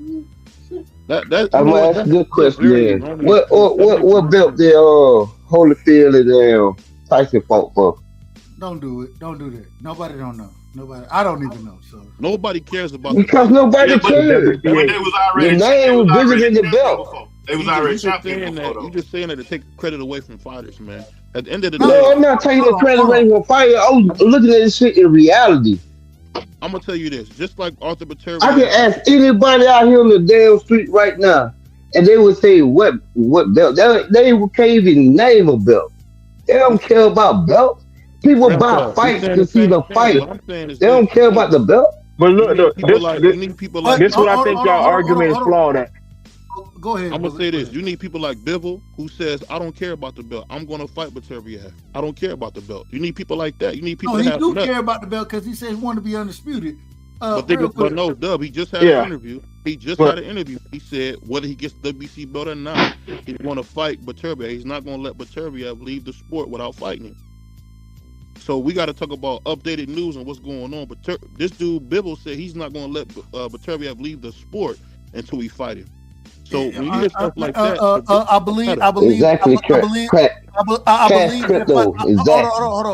believe that fight is already signed. You know what I'm saying? Which is okay, and I'm glad it's signed because it's for undisputed. He can tell me whatever you want to, but if you're going to fight for undisputed, it means something to him, in my opinion. I got to get my brother Bullet in here. I got to get D-Free. It's not for undisputed. Hold on. I'm gonna let you cook, BVO. I'm gonna let you cook, but I gotta let Bullet and D-Free get in here. Then the panel back open. Go ahead, Bullet. Then we're going to D-Free panel back open after D-Free get through cooking. You know what I'm saying? Go ahead, Bullet. All right, this is what I'm saying. The flaw that y'all having is because y'all comparing Floyd and stuff. Floyd fought names. Floyd had names under his belt, and he had accolades regardless of not getting undisputed, but he had legitimate accolades and legitimate names. One of his greatest accolades that he always bring up is he fought 26 world champions, the most out of any active fighter at the time and stuff like that. That's what we're saying. He don't have to go for the belts. Tank has definitely surpassed the belts, but don't just stop there. What about the big name fighters? Lomachenko, Shakur Stevenson, they just so happen to be champions, but they're big names. Go after the names. That's what we're saying. Y'all stuck on the money and y'all argument is y'all think we thinking about the belts. No, Tank is the only one that surpassed the belts. Everybody else need the belts to validate their status. And Devin Haney just so happens to be chasing the motherfuckers that's also trying to validate their status, the belt holders. Tank don't have to do that. But he do have to fight top name fighters to be remembered in the black and all that other stuff. The money, Tank got money. Who gives a damn? I don't care about his money. I don't give a damn about Devin money. Devin already rich. He has a whole promotional company. He got fighters under him. So none of that matters. Who are you fighting? That's just my argument. That's what I be trying to say. Go ahead. So when he did 1.2 million pay-per-view, he didn't fight a big name. Calm down. I mean, I'm trying to use logic, bro. I'm trying to use logic, bro. I got you. I'm gonna let you use your logic. That's Okay, a name, no, man. let me answer, Doug. Let me answer, Doug. No. We both grown. We both grown. Let's get it. Wait. This is the Quit trying to interrupt everything. Let this shit flow, goddamn dog. Fuck it. I'll do it this way. Then. This is how I do it. This is what the fuck you want to do. I gotta get deep. No, Doug, you the host. You run that shit how you run it, fam. I know. Absolutely. You know I'm going to. I gotta get D Free in here, and then if y'all want to go back and forth, I ain't got no problem with it. But I gotta let my brother D Free cook for a second, man. I can't just let y'all overrun the motherfucking panel. Y'all, I don't know who y'all. Anyway, that's a whole nother story. D Free, man, welcome to the panel, my brother. Yesterday you looked like Smack White from URL. Today you look like Mr. Gary. I don't know. Shout out to you, my brother. Salute. What's up, D Free? What you got for me? What's going on, man? I hear y'all going back and forth about these damn belts or whatever. And after this, y'all can cook on it, man. Y'all can go back and forth if y'all want to. But go ahead, D Free. We got to get my brother in here. I hear y'all talking about these belts, undisputed and all that. I keep telling y'all, these damn belts don't matter to me. I care less about these damn belts. I mean, if people cared about undisputed and all that, why don't nobody talk about Jermaine Taylor? That man was undisputed. He don't get no play. That man was undisputed. He was the second undisputed in the 4-belt era. He beat Bernard Hopkins. That man is not in the Hall of Fame. He was undisputed. Those belts don't matter. It's the popularity and who put the butts in the seats. Those belts don't matter. They only matter to the fighters. They don't matter to the fans. Just like Omega Red said, when you ask a person on the street, who did Lennox Lewis? I mean, what belt did Lennox Lewis and Mike Tyson fought for? They don't know. They just know about the fight. They don't know about the belts. They don't care about the belts. They only care about the name. They care about the name of the fighter. They don't care about nothing about those belts. I don't care about the belts. I care about big fights. We saw a big fight with Tank Davis and Ryan Garcia. Whether people want to say it was a big fight or not, a lot of people wanted that fight a couple of years ago. That fight happened. It sold 1.2 million pay-per-view buys. It was a big fight. So there was no belt on the line. People don't care about the belts. They care about the names and that's in that match. That's all they care about. And y'all go ahead and cook on. That's all I was saying, bro.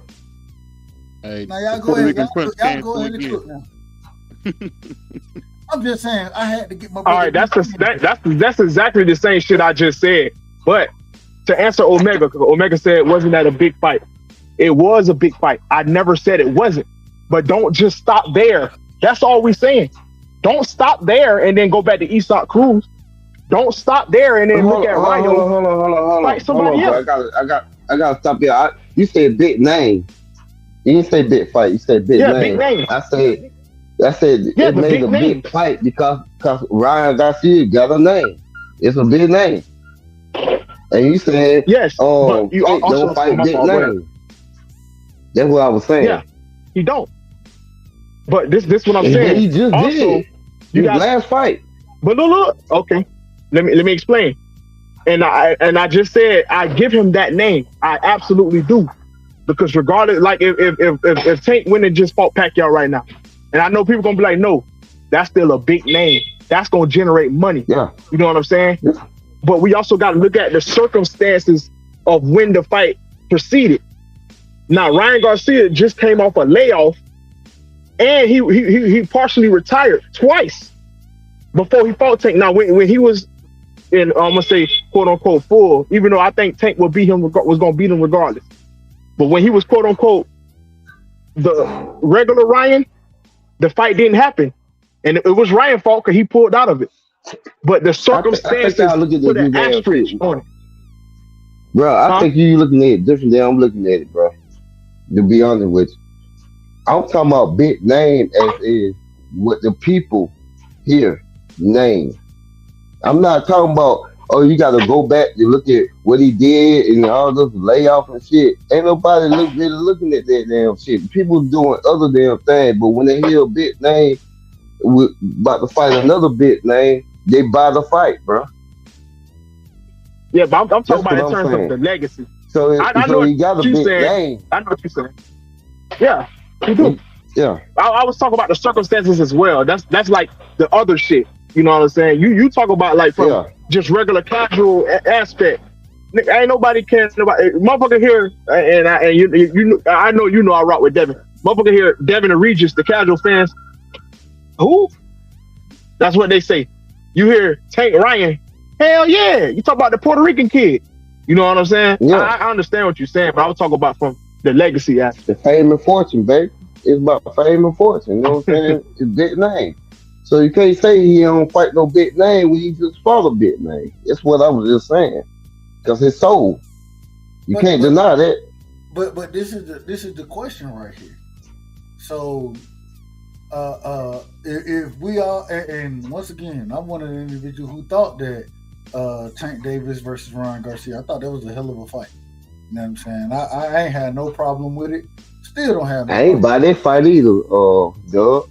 You know I bought it. You know I buy fights. I ain't buy that shit. Well, that's you. That's you. I support boxing. You know what I'm saying? I probably buy a lot of fighters that I'm not truly just that interested in. But at the end of the day, I buy it because I want the sport to progress. I always feel like I gotta do my part. I ain't no way I can get up here and talk to y'all and talk the way I talk if I'm not supporting the sport. You feel me? That's how I look at it. Y'all gotta understand. Well, I keep telling everybody ever since I've been in the boxing community for like about 7 years, I'm a casual fan. I ain't die hard like y'all, man. Which is cool. I'm casual, but I'm not stupid either. I'm not stupid. I know what's going on. I'm not stupid. But you know, but I just don't care. I just don't care the way other people care. You ain't gotta care. I ain't worried about you. What I'm worried about is for every individual like yourself, is you gonna jump on my panel because you fuck with me. You feel me? But it's 10 other motherfuckers that's gonna jump on all these other panels and they still not buying this shit and they talking like they buying it. You feel me?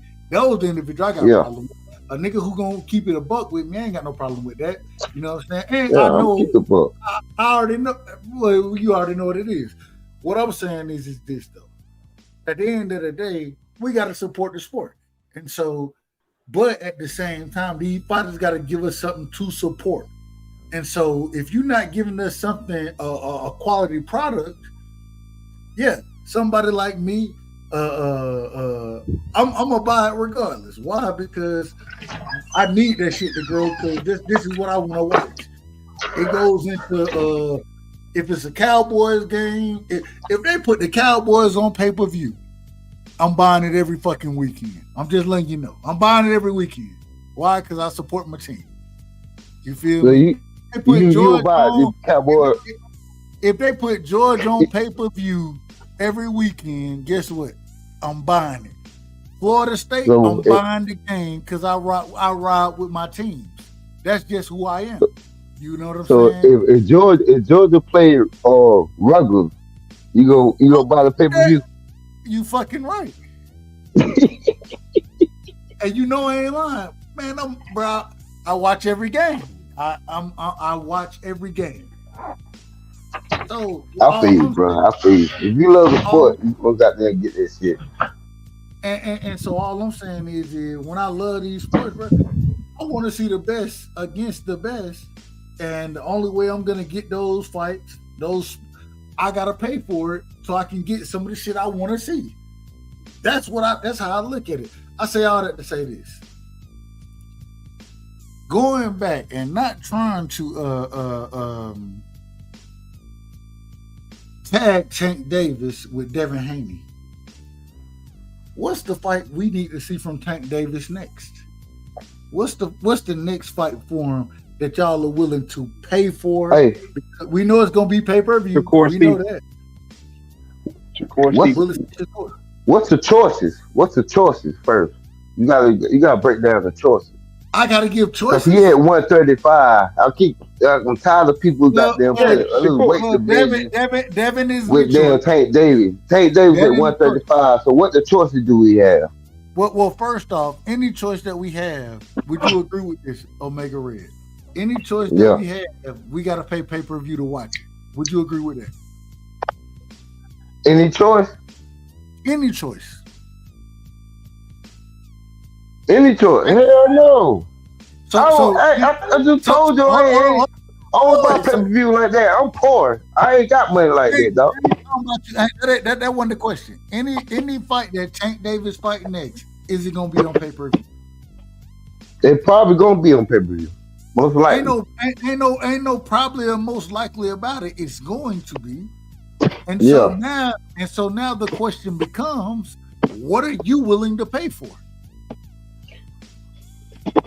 It got to be a 5 card because they hit the Garcia. I watched this shit Don't change it. because of the card. Hold on. I watched it because of the card though. But you moving the goalpost because there's a Yeah, I am moving the goalpost because you talking about my money right here. I'm glad. I told you I'm poor. We gonna ask everybody else since you gonna move. Now you want me to actually, you want me to lie to you, or you want me to tell you the honest truth? You got if you're gonna tell the truth, you can only answer the question, and it seems like you're not. All right, put it like this, dog. Put it like this.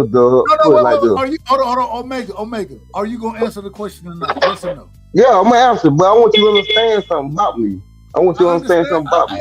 I paid for the. Hold on, bro. Hold on. You can't understand nothing about me if you got to keep talking. Hold on 1 second, bro. Hold on 1 second. I paid for the $50 pay-per-view for Ortiz and Charles Martin. Remember that shit? That was $29.99. This shit was $50. I paid for this shit. Don't down there lie to me. That was a $29.99 fight, bro. It was $50. Nigga, do not play with me about my money now. I know I count every penny. All right, here we go. Don't do this on my. I'm cheap like that. I paid for that shit because of the whole card. I didn't just not pay for it because of their Ortiz and their Charles Martin. Who was on me and my homie, we sit here and watch the whole shit. Now I ain't finna sit here and got there and buy the main event and the card ain't shit. I'm not doing that shit. Unless I really like somebody like Wilder or Earl, I really got to want to see them fight whoever they fight. And the card be shit. So when you got there tell me whoever take fight, it got to be a good card, or he got to be fighting a top damn dude. Hey, can you repeat that, Omega? You said less what now? So what now? You on the screen right now. If it ain't got a good undercard, unless what now? Hey, damn that. Hold on, bro. Let me. No, I said I'm not buying a pay-per-view unless I feel like getting my money worth. So either got to be a top dog on the main event, or hold on. Let me finish what I'm saying. Okay. Or got to be a top dog on the damn pay-per-view, or it got to be a good ass card. I don't know what's so hard about you understand about that. Can I share something? Hold on. Who was on that card that you thought since this direction you want to go? First off, it was $39.99. I said $29.99. I was wrong. It was $39.99. You said $50. Yeah, plus taxes, man. Taxes, yeah, exist, dog. Who was on this card that was special? It was a heavyweight card. You trying to embarrass some motherfucker? Just chill. Ain't even damn embarrass nobody. I watched the damn shit. I still got the shit recorded on my DVR. Hey, go ahead. Y'all keep picking. Y'all keep. Can I share something real quick, y'all? Hold on, but what you said, Omega, was unless I really like somebody like Wilder or Earl. That's what you said. But yeah. I just said I asked you that because I remember you saying you don't like nobody. I'm gonna buy a chain fight. I'm gonna buy it. I said unless I really like somebody. Big dough. I did not buy the Terry Crawford and Earl fight. I did not buy the goddamn Wilder and goddamn the last fight they had. I ain't buy it. You know why I ain't buy it? Why? Because I had something else to goddamn do. And I'm like, man, it ain't even worth my damn time sitting here goddamn buying this damn shit. Right. Well, that was good for you because you didn't see Earl get smoked out. I keep telling y'all I'm poor. What part of poor y'all don't understand? My money got there go. I gotta budget my shit. I ain't rich. Ain't YouTube rich like y'all. I ain't never got a dime off of YouTube, so don't give me my money for my JO. But can I share something real quick, y'all? Go ahead, bro. Go ahead, Brian. All right, so the thing is that strikes me a little odd though. The thing that strikes me odd though is that y'all are talking about, oh, you know, the belts don't matter and all that. Well, here's some of my counterpoints. If the belts didn't matter, PBC wouldn't be pushing Tank saying he's a 3-division champ. They're using the belts when it's convenient and then saying the belts don't matter when it's convenient. The belts do matter. Now there are a couple fighters that transcends the belt, which Tank in some ways has, but that's less than 2% of all fighters. Well, actually, it might be less than 1% of all fighters. Well, those are old let me finish. The belts have, even though boxing is the Wild Wild West, the belts give some type of structure. It actually allows the fighters to build something to get them to stardom. They don't just get to stardom with nothing. Now Ryan Garcia was popular outside of boxing, but that's rare. Y'all using exceptions to the rules like it is the rule when it's not the case. Nah, that's why I had put the question out there, unbiased, as far as Tank being undisputed in the pushback was and I was talking about the black and white 100 years from now, and the pushback was he don't care about that, and it don't, you know what I'm saying? But you on the same page as I am, as far as that the belts being should be a part of your legacy, you know what I'm saying, if you will. You know, that's how I look at it. You know, it should be a part of your legacy. It ain't no should be. It is. When the history books are written, those things matter. Now, y'all mentioned Jermaine Taylor. See, Jermaine Taylor is my guy. He's from my hometown. The reason why Jermaine Taylor is not big on the history books is because he lost afterwards and he continued to lose afterwards. So he was never able to get back to the point that he was when he beat Bernard Hopkins. So everything is relative. If he had a beat Pavlik, if he had to continue to win, then we have a different conversation about Jermaine Taylor, but he didn't. He lost multiple fights afterwards, and he never was able to reclaim the status that he got once he beat Bernard Hopkins. That's why we don't mention Jermaine Taylor on the upper echelon. Not because he got the belt and is not valued. It's because he lost multiple times afterwards when he was in position to win those fights. So the belts do matter. Now, again, Tank, in regards to Tank, you guys are a little bit disillusioned about Tank, because here's the deal. Outside of Ryan Garcia, he did nothing over 225,000. He only did 61,000 with the showcase card with the other Garcia. The thing is, Tank has to fight the right fights to get those numbers. He's not Canelo where he's going to get 400,000 no matter who he fights. That doesn't work that way. That's why Tank is not the face of boxing yet, because he can't fight anybody and do 400K. Because if he goes in and fights Ryu, he's only going to do 100 and some odd K. If he fights Pitbull, he might get 200 because there's enough people that'll say that they want to see the Pitbull fight because he went 12 rounds. I don't want to see neither one of those shits. The only way I will let Tank get a pass on fighting one of these two guys is if he announces a big fight that's going to come after the fight. So we know that this tune-up is for you to get ready for that big fight. Then I have no issue. But if you just go in and you fighting Ryo or you fighting Pitbull, you're not getting my money. I'm cool. Listen, I paid over $1,000 last year for boxing, and I don't mind it. But I do mind spending money on fights that I don't feel like is worthy, and Tank is doing that too often. And the thing is, with Tank, I give him credit for the Ryan Garcia, but that was the biggest payday with the least resistance. And that's my issue with Tank. I ain't gonna say we. Most of us real boxing fans and punts and all that knew that going into that fight, that Tank was going to win that fight, because Ryan Garcia is nothing but a elevated prospect French contender. He just happened to have a ton of popularity. That's what helped drive the sales. Both of them together, it was a perfect combination. They did the fight in good timing. So that's why it did well. But I cannot expect Tank to go out there and do 800,000 fighting anybody. Ryan got a damn name. You know that damn shit. Quit damn line, bro. Say what? Like he elevated all the other shit. He had a name. That's the reason why he got the fight. Because they made money. Yeah, name, not because he didn't get the fight because of what he did in boxing, bro. He didn't get the fight money. You know how many pay-per-views they got there. That's the reason why he got the fight, because it made money. Y'all act like money don't exist in this goddamn boxing this the community. problem. Hold on. This the problem, Omega. That shit is retarded, bro. Hold on, Omega. This the problem, though. So, okay, listen, hold on. If that's what we're gonna go with, then we gotta also say that if that's the case, Tank ain't never did no numbers like that, right? He ain't never did no numbers like that. So, hold up, calm down. So now we have to look at, and this is why I'm excited for a Devin Ryan fight, because it shows us what the real draw is.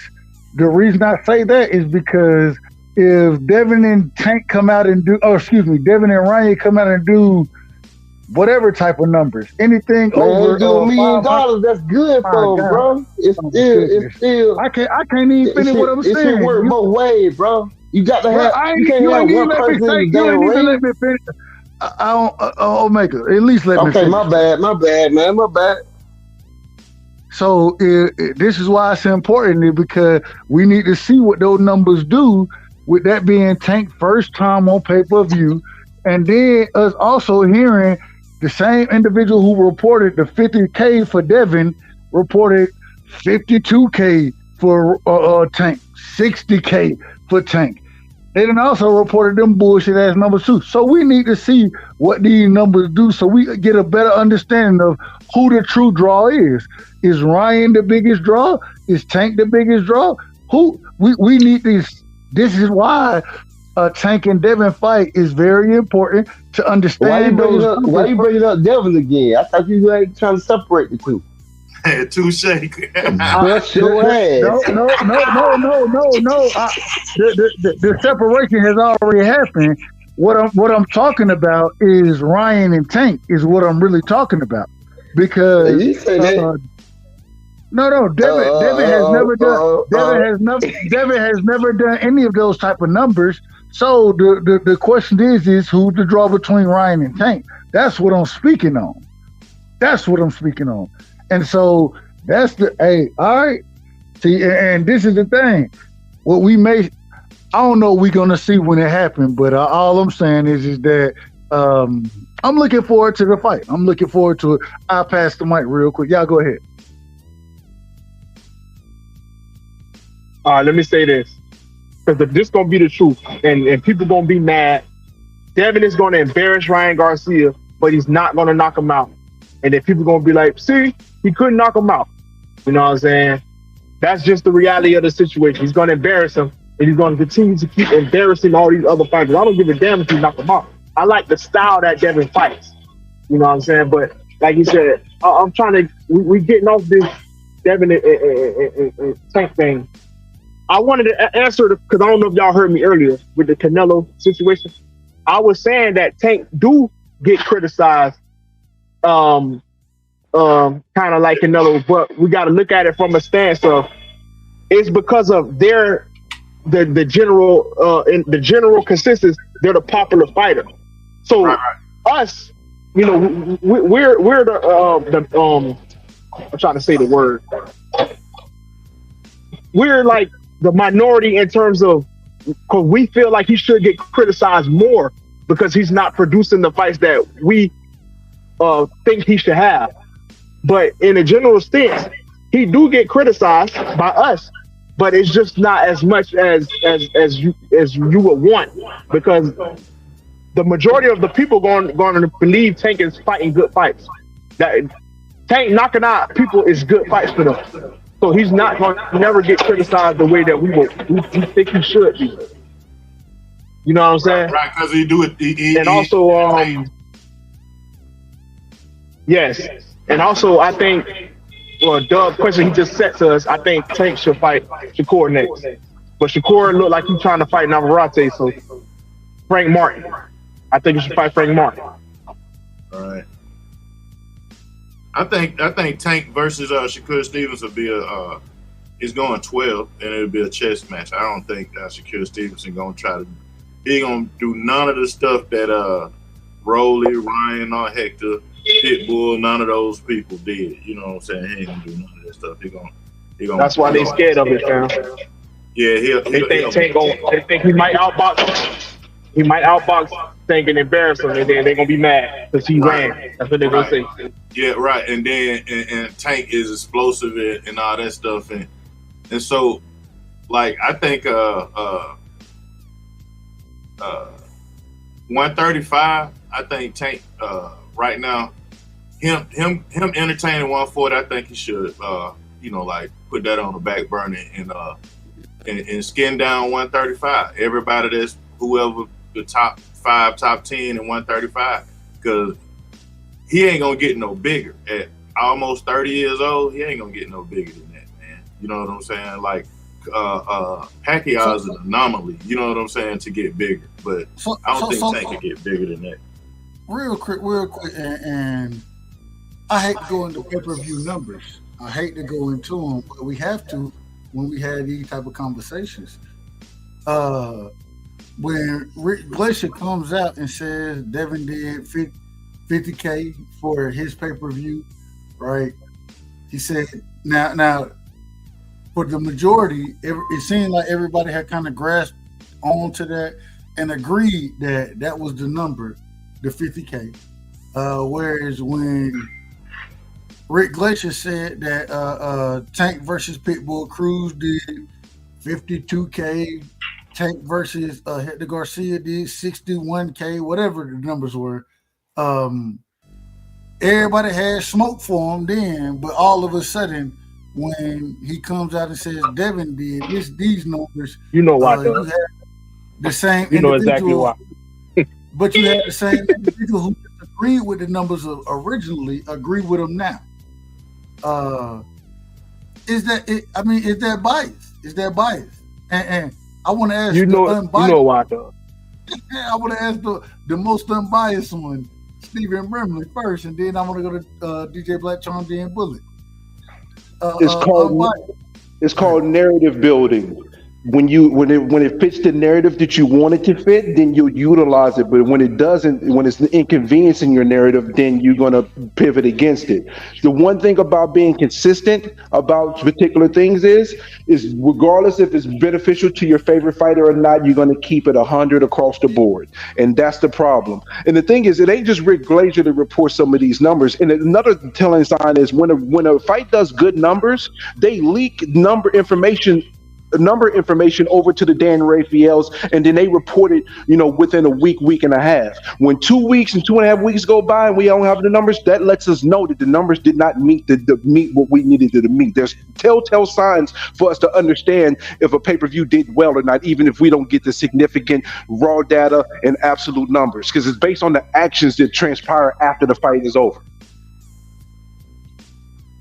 So yes, that it's going to fit a narrative. People who say who believe that the Haney's numbers were that based on Rick and then don't agree with it when it's Tank is because it's confirmation bias, and a lot of us have confirmation biases. I try not to have them. I'm not going to say I'm perfect, but at the end of the day, there's no fighter for me in this era that moves me to the point where I'm going to cap for them.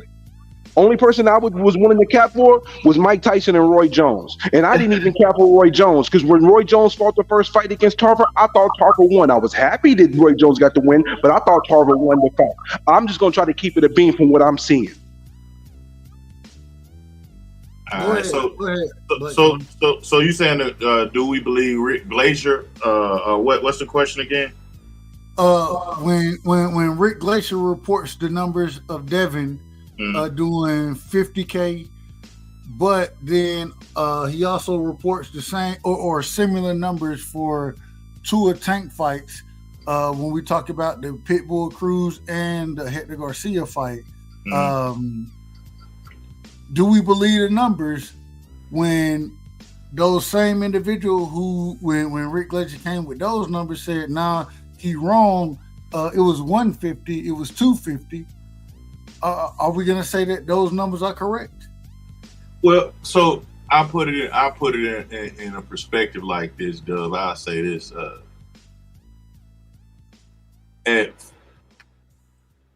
when Tank first hopped off the porch with Floyd, them a lot of times they didn't get it right as far as how to promote them and stuff like that, and then they created they created a little pattern for him to where it could be nice size fight as far as the numbers and stuff go. Now, as far as if Rick Glacier is being honest or not, I think he maybe is only because he'll get the inside scoop, you know what I'm saying, a little more accurate. Was he being honest with both numbers or just Devin numbers? I think he's being honest with both numbers. I don't think he have a dog in the fight of liking or not liking Devin. I don't think he even on that side of liking or not liking Devin. Then why all of a sudden is it, well, Devin, he only did $50K. He not a pay-per-view star, which I don't forget being a pay-per-view star because respectfully to any of the other fighters, they ain't anybody that Tank done fought has never done pay-per-view numbers before Tank Davis. Devin is the only fighter that's done pay-per-view numbers if they were to fight, you know what I'm saying, before Tank Davis. So if the individual went asked to produce numbers and these type of things, if this wasn't a reason to hold up the fight, why all of a sudden is it a reason to hold a fight up with Devin? Because if I would look at it, if from like I guess I gotta go back and just analyze Rick Glacier, but from how you putting it right now, I would say that Rick Glacier is trying to say that kind of like keep building Devin up and don't, you know what I'm saying? Like, it don't matter what he's saying, and the reason it don't matter is because none of these other dudes had any type of pay-per-view numbers. None of them. Right. So regardless of even if you want to say this man had low numbers, he's done multiple pay-per-views when none of your other opponents ever did pay-per-views. Why wouldn't he be the draw in this situation? Because you got to think, like, you got free fights, if you will, that do a lot better than pay-per-view. You know, all free fights are gonna do better than pay-per-views. They free. Not all of them. I mean, because it's free. Because it's free. Especially if it's on ESPN. But I'm talking about a person like Devin. He ain't gonna be on regular ESPN. He'll be on ESPN too, some subscription, but it kind of be free. It's still free. Shakur is always on ESPN Plus. Right. Always on ESPN Plus, but they still are considered free fights. Right. And then people still look at what his Gates did and all that stuff and the viewership. Who cares? Because it's the same. None of these dudes have done what Devin has done as far as numbers go, and so and as far as accolades, right? But so why is this all of a sudden a conversation? Because when you look at those the conversation, it becomes a conversation right here, Dub, when you say, "Damn, this man over exceeded for." I mean, when I speak on Tank Wahid, you know what I'm saying? I look at it as with him having at least 3-4 fights that showed tremendously. Is that's where the debate starts at. No, it doesn't start there, and the reason why you don't think so? The reason it doesn't start there because when he go fight Pitbull Cruz, Frank Martin, El Rayo, whoever he go fight next, and did the numbers on pay-per-view that Devin has already done, or headline the live gate what Devin has done. If it's about the money, hold on. I just want to finish this. If it's about the money, then Devin is the clear option to fight. That's clear. But what if it's about why are we trying to get this man out the motherfucker? What if it's about the wrist up? And there we go, right there. What if it's about the wrist as opposed to? Then just tell me that. Tell me that then. You know what? The man too good, and we don't want to fight him because he's too dangerous of a fight. That's what you said. Hold on. Let me get this off. Okay. when you say that, what you just said is the man is too good. Yeah. You know what? He may present a bigger, a tad bit bigger bag, but the bag we can get, knowing we can knock these motherfuckers out, we don't know what we gonna do with him. We don't want to take that chance. So you know what? We'll take the lesser money. You know what I'm saying? Even though, hey, it is what it is. We'll take the lesser money. I feel where you're going with that. But then I would say that to me, in my opinion, Doug, that was last year respectively narrative, because Devin is huge. Teofimo is huge. And you know here we and now you done moved the goalpost instead of talking. First, hold on, wait a minute. The reason why not to fight him or to avoid him right now. Wait a minute, Mario. Wait a minute. See, and this is I'm still on the risk, Doug. I'm still on the risk part. I'm still on the risk factor. I mean, but you as much risk as you want to. So it's not about the money. It's about the risk. What you telling me? Devin too big of a risk. Well, all those people that we want to put Tank in the ring with right now is a huge risk. But to me, no, it ain't. Besides Shaquille Stevens. All right. The only reason why I say that is because they had the same weight. The other stuff, we got to do all kind of other. We got to put other kind of straw men out there as far as weight train, weight. Well, you the one putting them out there. You putting them out there. I ain't putting them out there. Not you. I'm just saying if that becomes a debate, you know what I'm saying, of why, you know, I'm only gonna keep it into the weight class, bro. You know what I'm saying? And right now, as far as his weight class, I feel like he could dominate his weight class, and the only high risk he got is Shaquille Stevenson. That pretty much ain't that much of a risk. So just like I criticized Canelo for not taking a risk to fight a David Benavidez, instead of fighting David Benavidez, the WBC mandatory, he goes and fights a John Ryder, an individual who, in my opinion, lost to Danny Jacobs. But he got a gift decision. That's cool.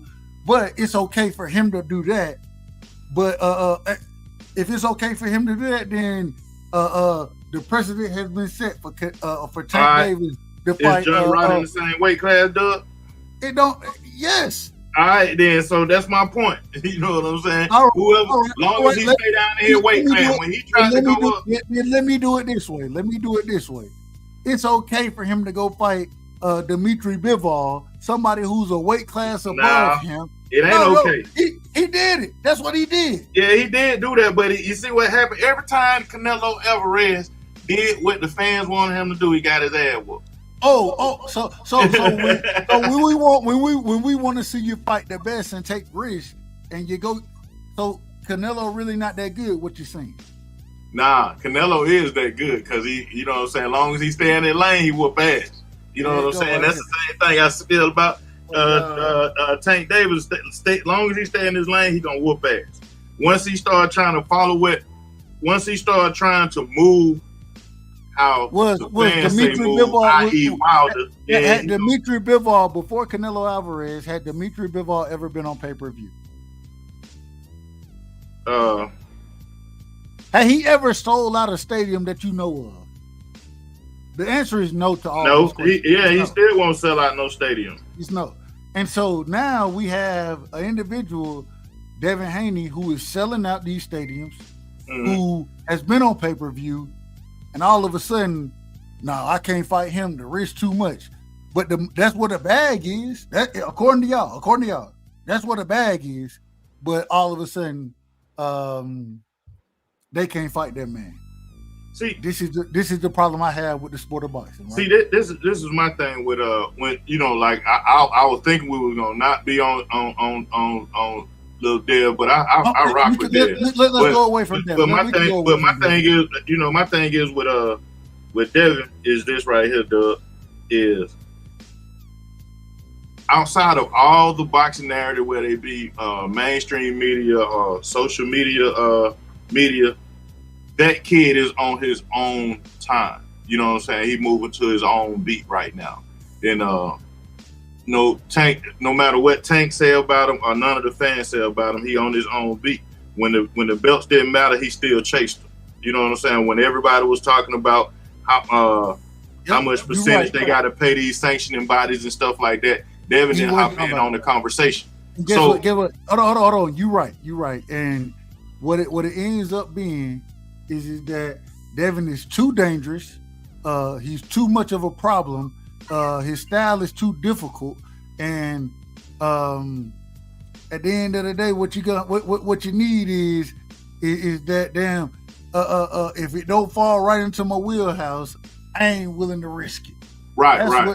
That's what y'all telling me. Right. Hold on. But if that's what you're telling me, I don't respect the fighter. I don't respect it. I don't respect it from no. Because you got to know this right here. At any time you entertain Devin Haney fighting anybody, Shakur Stevenson, Tank Davis, Frank Martin, anybody at 135, you also have to put in the factor of looking like Skeletor. I don't care nothing about no rehydration and him being able to hydrate back up and look good fight night or whatever. He will be still too small for his BMI. You can see that he already getting bigger. Even though he also, like a lot of people tell him to stay away from 147, but he feel like his physical makeup or whatever, he can actually go up and try those people. You know what I'm saying? I think he should, play around at 140 a little while, because Adrian Broner met his match trying to listen to the fans and go up in 147 and I'm not worried. See, and this is the difference. And I believe this is where my biggest problem comes right here. Go ahead. I don't give a fuck what Devin or Tank make in the fight. I understand they do. My brother Cash Crypto, he up here arguing for that. All right, that's fine. You can argue for it. Whatever they make. I don't give a fuck about none of that. I want to see these niggas fight. That's what I want to see. Right. So Devin, hold on. If Devin move up to 147, you feel me? It seems like it's gonna be Boots and Mario Barrios fighting for unification with the WBC and the IBF. If Devin move up to 147, I want to see that nigga challenge for a title. If Boots got the WBC title and that's the only belt he can challenge for, I want to see it. If Matias got the title, I want to see Devin fight him. If it's Tio, I want to see that. The difference is that I believe in the individual that I root for, and a lot of these niggas, it ain't even about y'all belief in y'all fighter. Y'all worried about the money that he make, the danger that he right. I can care less about that. I'm with you on that. At what point in time, as fight fans, are we worried about individual being in motherfucking danger? It's the fight game. It's the hurt game. When did we start worrying about niggas being in danger? This is crazy. And the shit that niggas want to argue about, it ain't about, they want to argue about the money and all that. And then when I take it to that level, because I don't even want to argue about that. I just want to see the fight. I don't give a fuck what they make. But when I take it to it, then all of a sudden, get what they tell me. Oh, you complaining. Yeah. You doing that. No. I'm trying to break down barriers so we can see the best fight the best. And because y'all, Tank Davis said there ain't no Glock on his shit, right? Ain't no Glock. Hold on. Ain't no safety on Tank Glock. Well, goddamn, ain't no safety on Devin's shotgun, on the motherfucking machine gun, the chopper, on all the shit that he bringing through. It ain't no safety on that either. And I'm willing to. If he get his ass knocked out against Tank, guess what? I'm gonna be happy. Why? Because he fought his ass. Yeah, I don't even think it'll be a fight like that. I don't think it'll be a fight like that, though. I don't think myself personally. I don't think it'll be a fight like that. I think with Tank and Devin, Shakur is gonna go 12. You know what I'm saying? I don't give a fuck what type of fight it is. I want to see him fight. But the thing is, let me finish right quick, Doug. The thing is, the weight class thing really matters. You know what I'm saying? And when a lot of time I've been hearing, I hadn't been hopping on no panels, but I've been hearing for the past few weeks or whatever, as far as Devin have to compromise on his rehydration and stuff like that. That, him being a champion at 140, he don't have to. I don't think he got to do is focus on 140. And same with Tank Davis 135. If Tank want to see Devin Haney, he gonna go up to where he at. Reason why I say he gonna go up to where he at, and everybody, I can get some pushback on that. I don't care. But the reason why I say he got to go up the way he is only because Devin has been handling his business and as far as getting those belts. As far as when Devin was at 35, the undisputed champion, when they went to force Tank to be the mandatory, and Tank and his team say we're gonna drop the belts, right? Mm-hmm. You can't tell me that ain't saying that you don't want to fight. You can't tell me that ain't saying you don't want to fight. Can I share something real quick before I peel out because I gotta get back to work real quick? Go ahead, Brim. I apologize for being late. No, you can apologize. This your house, baby. All right, so check it out, man. There was a statement that Cash Crypto made, and I agree with in part. And Tank being where Tank is right now is actually helping prop up the American boxing scene, because the American boxing scene is definitely on a lower scale at this point now from where it was, and the rest of the world is thriving more, and the United States boxing market is dwindling. As you can see, we have less broadcasters going on. But the thing that I feel like we're a little disillusioned about is this. When the business supersedes the competition of the sport, then the sport itself suffers. That's what we're failing to realize. Yes, the business is important, but the competition is more important. You got to have the right balance. And the reason why, and people say, oh, you're a PBC hater. I'm not a PBC hater. I was a PBC champion in 2016. But the fact is this, they didn't make the right fights at the right times. The fighters had too much long layovers, and hence because of that, they lost a Showtime deal. 2023 was a phenomenal year, but that was made too late. From 2018 to 2022, they did not produce. They didn't produce for Showbox, and if they had produced for Showbox, then the metrics would have been there for Showtime to be happy with them. But when you got, even in their best year, 2023, the best fight that was on Showbox was a Frank Martin fight, guys. There's a reason why Showtime is out of boxing. It's because the business superseded the sport. The business is important, but the competition is more. And if you don't have the right balance, then you get the results that we have right now.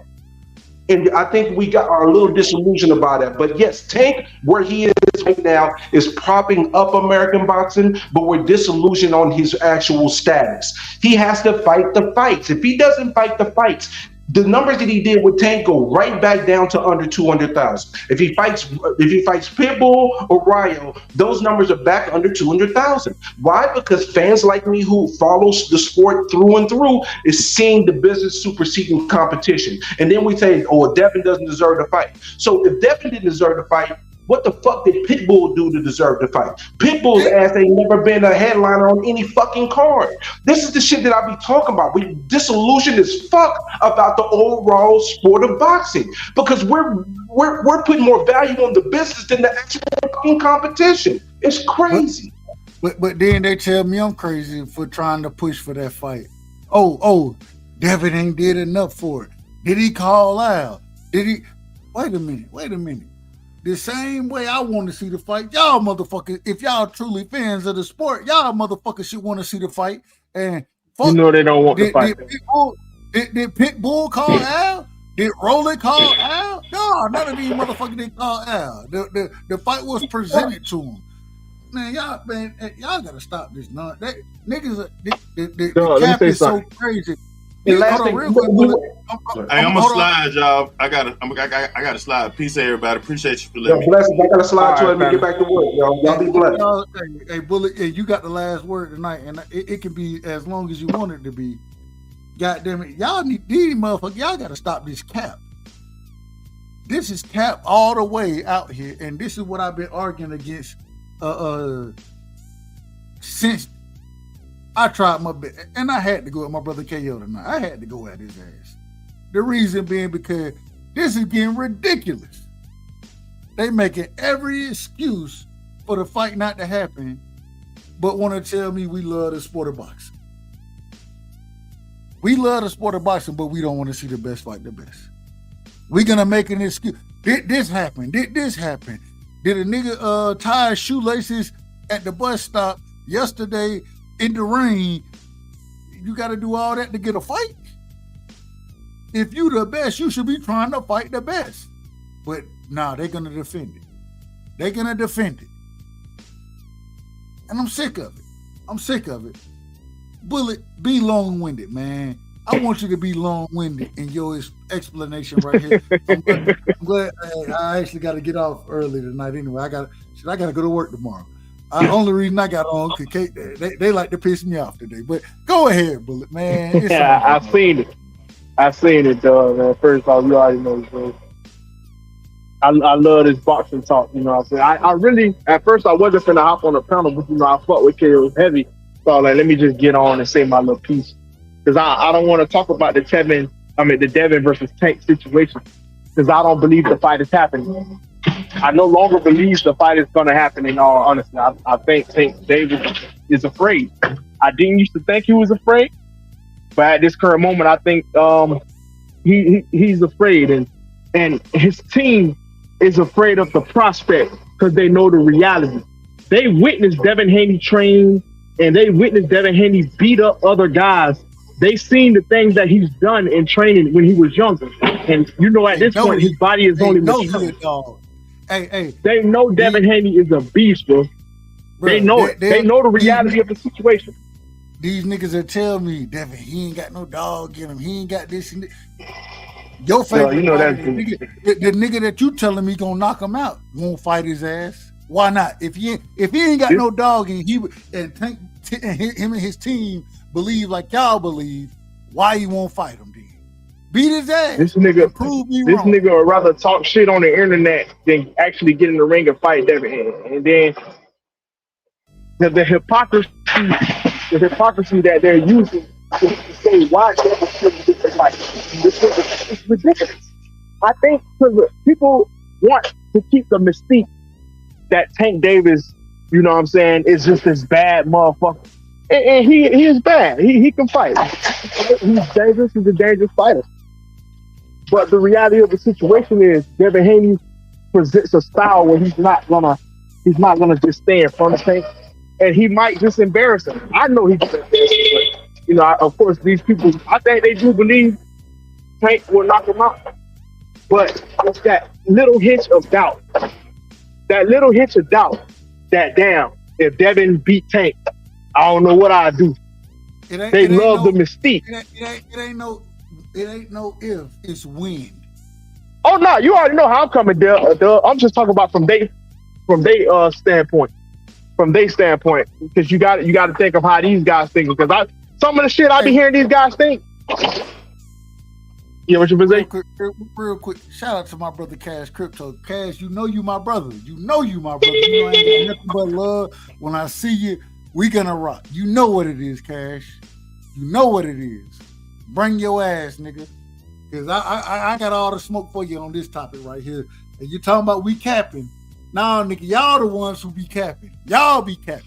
Yeah, hop up there, Cash. I fuck with Cash too. That's the y'all Brody. in the protection. That's the Brody, y'all sure. the nigga who don't want to see the fight happen. Y'all the nigga who want to make every excuse. Oh, did he call? Did Pedraza call goddamn Al? Hell no, Pedraza didn't call no motherfucking Al. Did Barrios call? Hell no. Hell no. The reason that's what y'all want to stand on is because y'all know this the most dangerous fighter that he gonna run up on, and y'all don't even believe that Tank gonna beat Devin. Y'all don't believe it, but y'all gonna talk y'all shit. It's crazy. The shit that I hear people say. The shit I hear people say. You would think that by any means they want this fight. They keep talking some call, bruh. Every time Al Heyman has, and let me not say that because I don't want to seem disrespectful like I'm bashing, but when it came to the big fights, I'm talking about the face of boxing type of fights. When they just left it to Al Heyman, it didn't happen, bro. It didn't, and I'm sorry, no disrespect. It didn't happen. Earl had to go seek out Bud himself. Regardless of whatever offer we thought was fake or whatever, Earl had to seek him out. Earl said that the fight wasn't going to happen, bro. You need to fight Keith Thurman. Exactly, bro. Fight Keith Thurman. Even though in hindsight, maybe he should have fought him. But that just goes to show you, bro. And I'm not saying the team don't believe in you, but the team only wants to think of their best interest because they think about what if you lose. See, that's what people is not realizing. Because us as fans, I don't think Devin's gonna lose the Tank. I think Devin gonna beat the shit out of him. But anything can happen. I know this is a fight, but I'm willing to bet everything that Devin is gonna beat the fuck out of this guy. Not just Tank though. I'm willing to bet Devin's gonna beat the fuck out of Shakur. I'm willing to bet Devin's gonna beat the fuck out of Ryan. I'm willing to bet Devin's gonna beat the fuck out of Matias. And when the time comes, I'm willing to bet Devin's gonna beat Boots. I don't give a fuck what you niggas say. That's how I'm living. That's how I'm coming. But the fans, they just think, oh, Devin still got to do this and that to get the fight. Okay. Oh, why Devin didn't call Al? How y'all know he did it? That's the reality of it. Because y'all use little petty games to try to say, Bill was so disrespectful here. Bill this. He didn't show. Why the fuck would he show that type of thing, bro? The offer is still there. They're saying to this day the offer is still there. Why show the offer if there's a little hint of the fight may happen? The only reason why Bill is still harping on this fight because Devin wants the fight. He's not desperate to put himself in a bad spot because Devin is already rich. But Devin wants the fight for legacy. That's the only reason why Bill is still going at Tank Davis and shooting at him the way he's doing because Devin really wants to fight. Devin, and I be hearing some of the things these guys say. They were like, Devin, Tank Davis, check Devin. Nigga, did y'all just see Devin say, man, this bitch ass nigga just talk. Devin's getting sick of this man. And we all see it. I keep telling them, bro, y'all are stuck within the mindset of Tank Davis just the biggest thing since sliced bread. And that's cool, bro. He's a great fighter. But the perception has definitely changed. Before, it was a lot more people thinking, oh, Tank just demolished Devin. Now people are thinking, man, I don't know. Devin might beat Tank ass. Devin might be too big for Tank. Not motherfuckers talk about his weight and shit. Nobody never talked about his goddamn weight up until he beat Regis ass the way he did. This shit is pathetic, bro. These niggas is scary, bro. And so, but I be telling you, dog, bro. Dog, this shit funny as fuck. My nigga Juice just said we want Haney to fight Tank, but if Haney doesn't, laugh at my motherfucking. That shit pathetic, bro. Oh well, boxing follow Tank. Haney, LOL. You know what's so bad about that? That's sad, bro. It's so bad. It's so bad, bro. It's so crazy to me that this is the life, or not. And hey, shout out to Juice, man. Juice, that's my brother, man. Man, hey, Doug, you already know how I'm rocking, bro. Fuck Juice, because I seen him sneak this to me in the comment section, told us said some crazy shit. Yeah, he was sneak this. Because I said I'm gonna stop acknowledging people that don't hit the panel. But I be seeing the shit motherfuckers be writing. No, these niggas is right bro, I already know. Fuck, bro. I already know. Boy and Arrow Gibson contributed to the lack of pay-per-views. Stop it. You didn't buy the fight. I don't. And that's the thing, Doug. That's another argument I don't give a fuck about. Y'all keep arguing about this pay-per-view shit. Longest I buy the fight, I don't give a fuck what it sells, bro. I'm supporting Devin Haney, bro. Who gives a damn? Do you want the fight? Yes or no? You don't want the fight, so shut your bitch ass up. You keep talking about some Tank could do this, Tank could do that. But what all of a sudden pay-per-views mean something? Pay-per-views didn't mean nothing against against Barrios. They didn't mean nothing against Isaac Cruz, Rolly Romero. Pay-per-view didn't mean nothing then. In the old fight, pay-per-views meant nothing. But all of a sudden, when it comes to Devin, pay-per-views are important. These niggas are so important now. And I gotta say this to be clear. And I'm not talking about my brother. Because I know KO made a video about it. So I'm not talking about KO because I understand KO feel how he feel. You know what I'm saying? I know it's a different type of thing. But a lot of these niggas is so pussy, bro. they'll say some shit like now Bill Haney racist and all type of shit because he dissing Tank, trying to goat him into fighting. The shit crazy, bro. Omega Red back in the building. Keep cooking, bro. Oh yeah, you know I had to come back in. This shit crazy, bro. The man trying to goat him into a fight because the Devin really want to fight. Devin want to whoop his ass, and I want Devin to whoop him. I want Devin to get the fight just to show people, just to show why I know Devin is the best fighter in boxing right now.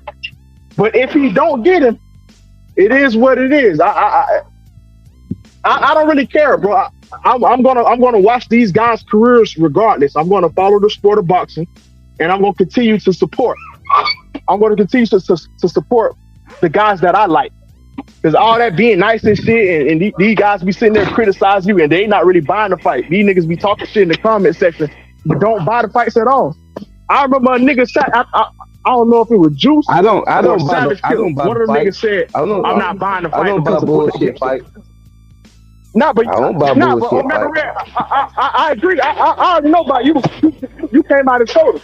But I'm talking about some shit I seen in the comment section. A nigga said, I'm not buying the fight specifically because of Bullet Gibson. What the fuck do me getting on YouTube talking about who I think will win the fight got to do with you supporting boxing? What the fuck? Like, bro, if that's your mentality, bro, I don't know what to tell you, bro. That shit crazy. Oh. Me talking shit on YouTube influence you that much to where you don't want to buy the fight. That shit crazy to me. Nah, I probably heard half of it because I got there. I had to get my phone out the freezer because that motherfucker was overheating. So I put it in the freezer so it cool down. Because I'm country like that. But I heard motherfuckers don't buy the fight. I'm like, nigga, I just said I don't buy the fight. I'm like, hold on. I'm going back in here. Yeah, I ain't talking about you, fam. Don't buy the fight. I ain't talking about you. You already told us what it is. I got you now. I got you, man. I thought you talking about me for a minute. I'm like, hold up. But this the crazy thing. No, one thing about me, Omega, as you know, when I hop up on panels, I don't sneak this nobody, bro. I say your name. I don't got no, cause we all grown men at the end of the day. I don't gotta sneak this nobody, bro. I keep it 100. You feel me? Nah, like a lot of you niggas be sneak dissing and all this weak shit. Like I said, I heard half of it. I ain't really hear the whole thing. I just heard niggas don't buy the fight talking shit. I'm like, hold on. I'm like, hold on, you talking about me? But I know you wouldn't talk about me now. You know what I'm saying? My bad, bro. I still want to get on Doug ass about the damn Georgia game. You know? Hold on. We put it real quick before we do it. Cause I already know we got to talk about this. I already know. But hey, Bullet, you talking college football with us real quick or no? Nah, but I'm gonna stay. I don't really watch college football. Yeah. It die hard. I don't really watch college football.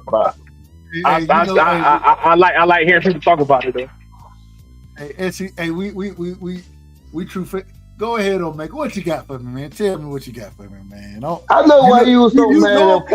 You know I'm finna go crazy about this shit, bro. You know. I know why you so mad. I had to tell people in the chat. He got their KO chat like, look, Doug was mad about Georgia. No, I'm mad about boxing. I'm not mad about Georgia. I'm not mad about Georgia. You know what I'm saying?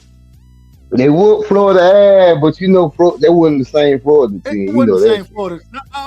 It wasn't the same. I don't take credit for that. I ain't taking no type of credit for that. And the transfer portal got this shit all fucked up. But the problem I got is we'll beat the shit out of Michigan, we'll beat the shit out of Texas, we'll beat the shit out of Washington, and Alabama got fucking lucky. Well, they didn't get lucky. I'm gonna tell you, this is what I wanted to say. This is what I wanted to say. Georgia was the better team between Alabama and Texas. Facts. Easily. I was going for y'all. Cause I was like, damn, you can't let Alabama squeeze one out. When they got that one, I knew they gonna be some fuckery. Cause the fact that Alabama won their game, it fucked Georgia over and Florida State over. and both of us, in my opinion, a full Florida State team, in my opinion, I don't know about beating Alabama. I guarantee they will beat Texas ass. I think they'll beat Washington. Yeah. I don't know about Michigan. I think it'll be 50-50 with Michigan. But man, I know we would fuck all of them up, bro. We would fuck them up bad. And it pissed me off because they kept saying, "Well, we ain't go down and omit Florida out the playoff because they ain't the best team because the quarterback hurt." Well, if you go by the best team, then if you're gonna go by the best team, ain't no way Georgia got to be in there. Thank you. Ain't no way you can tell me Georgia won one of the top four teams. What they did was they wanted Alabama in there. And then they had to put Texas in there because Texas had beat Alabama. In Alabama. And that's some bullshit, bro. But nobody ever talked about Texas lost to fucking Oklahoma. Oklahoma wasn't they were yeah. Shit. Yeah. You know what I'm saying? What about damn Texas lose to Oklahoma? You know what I'm saying? That's why I was like, man, this shit all it should have been. I don't give a damn who won that damn game. To me, if I was the commission, I would have had Georgia and Florida State in the damn playoff. I don't give a damn they got their ass whooped in that motherfucker. Y'all deserve that shit. You deserve it. And this is the other problem I have. This is the other problem. And I will say I'm happy. I am happy for next year because we get to play motherfucking Texas. We get to play Bama next year in the regular season, and it's a 12-team playoff. We're gonna get in regardless. We're gonna get in. You're gonna be in there. But this is the thing. If the team, it wasn't even close. It wasn't even. If we would have had a chance to Texas, we would have beat the shit out of Texas. 2 touchdowns at least. If we played Michigan, we beat them by 10 to 14 points, probably 17 if it happened the way I think it would happen.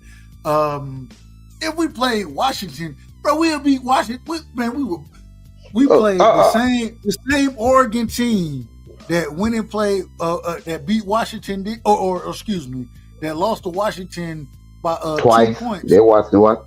They lost to them twice, but at the same time, they were both close games. We beat that same team by fucking.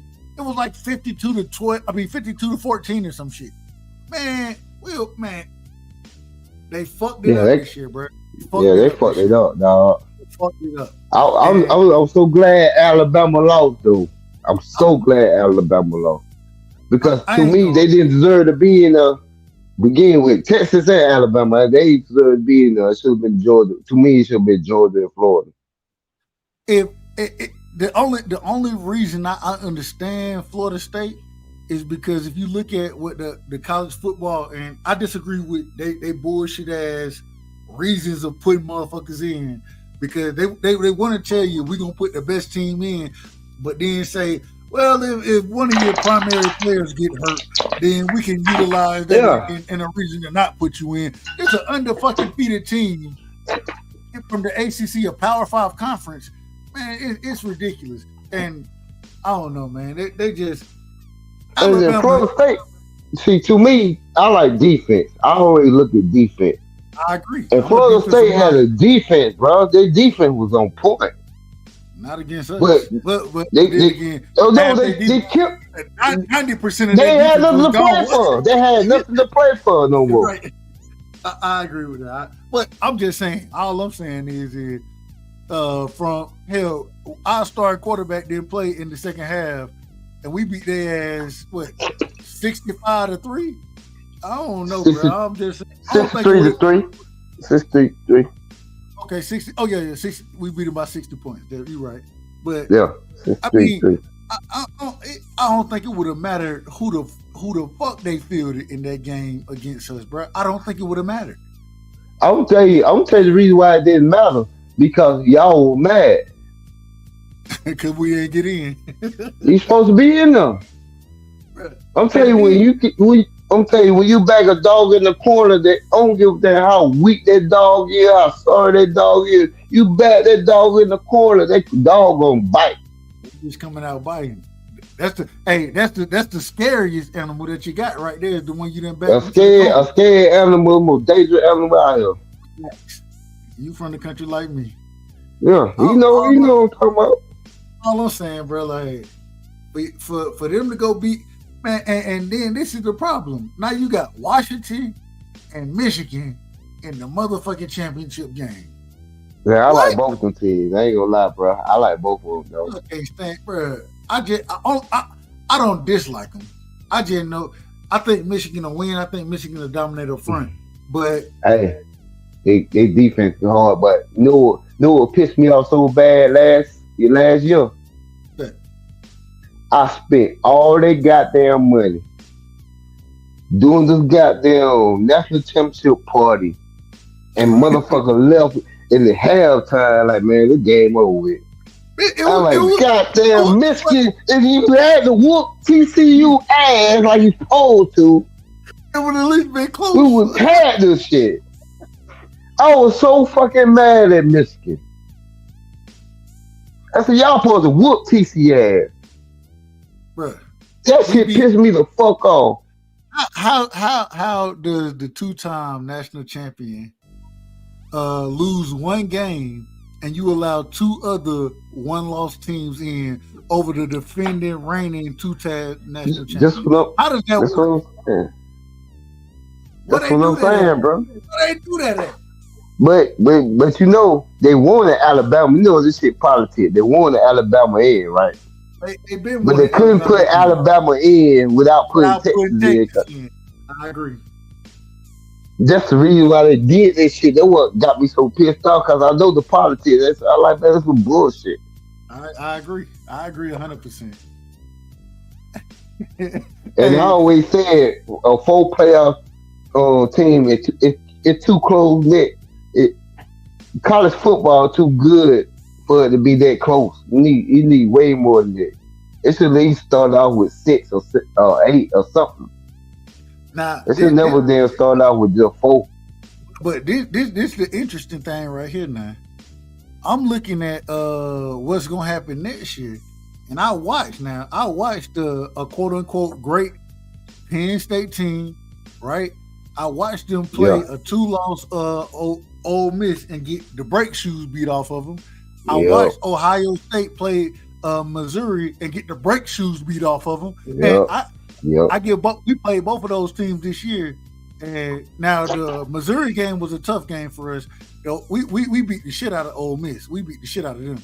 And so I'm sitting here looking, I'm like, okay, so you telling me a team that went damn near life and death in Ann Arbor with Michigan and Ohio State, right?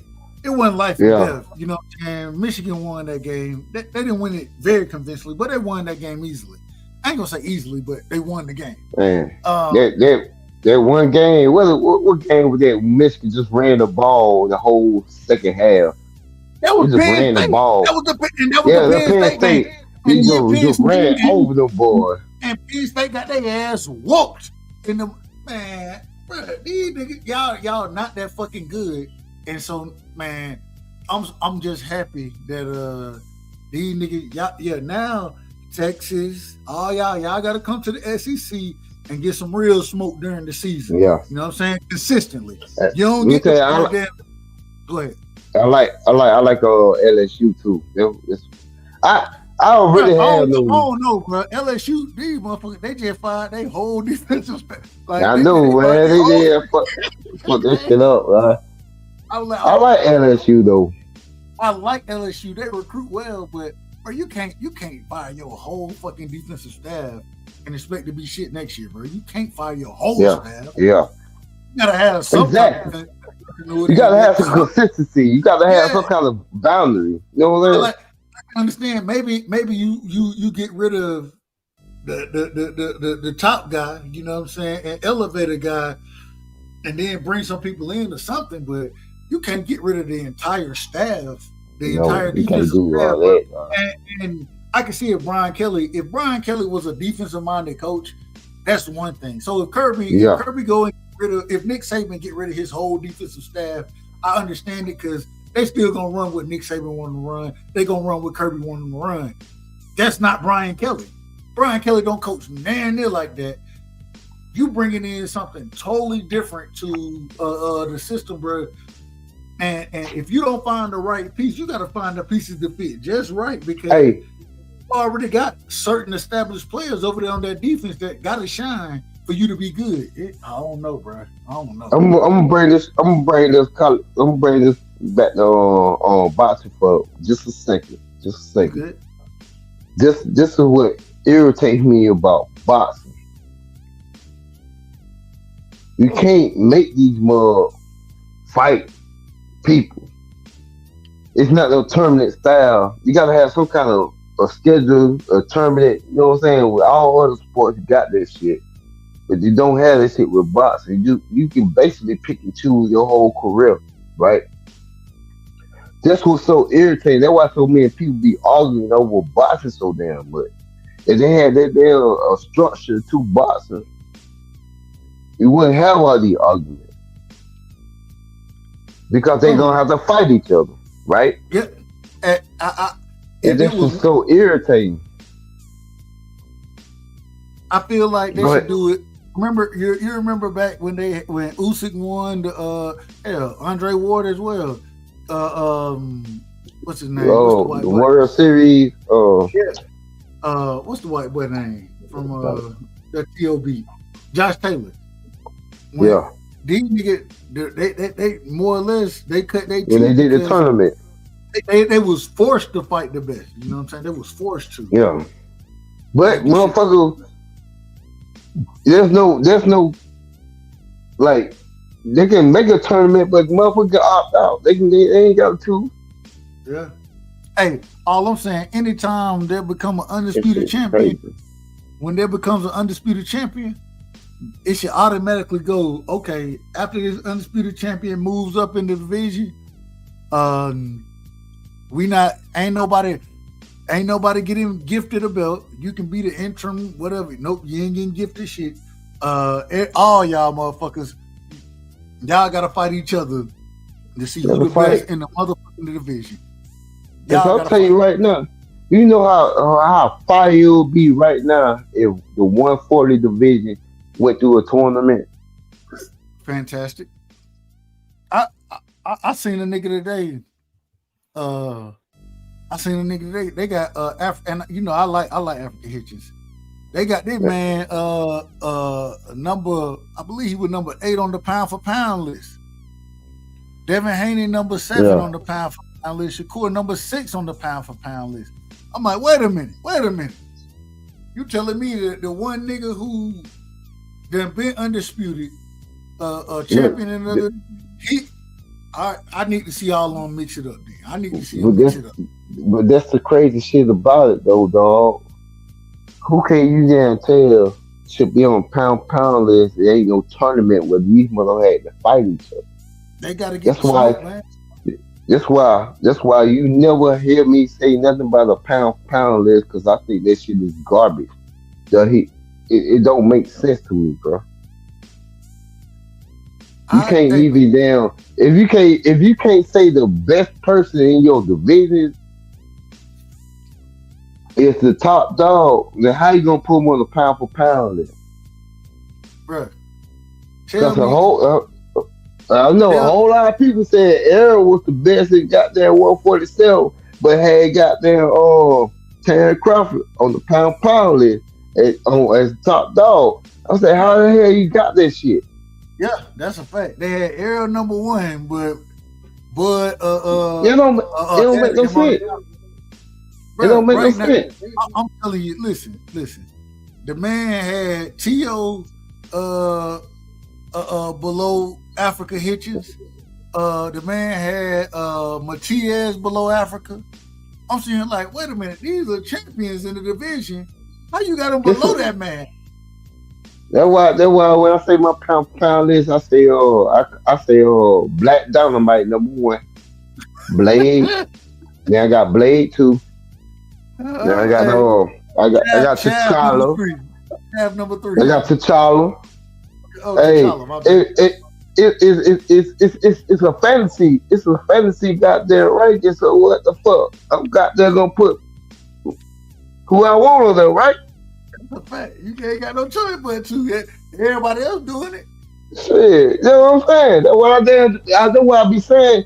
People be thinking I be saying this shit for no reason. I be saying the stuff I be saying in the chat. I be saying this shit for goddamn easy. I said y'all don't even realize how crazy this shit sound. This shit sound backwards than a motherfucker, bro. Ain't no way you It's could crazy, tell me. bro. How do you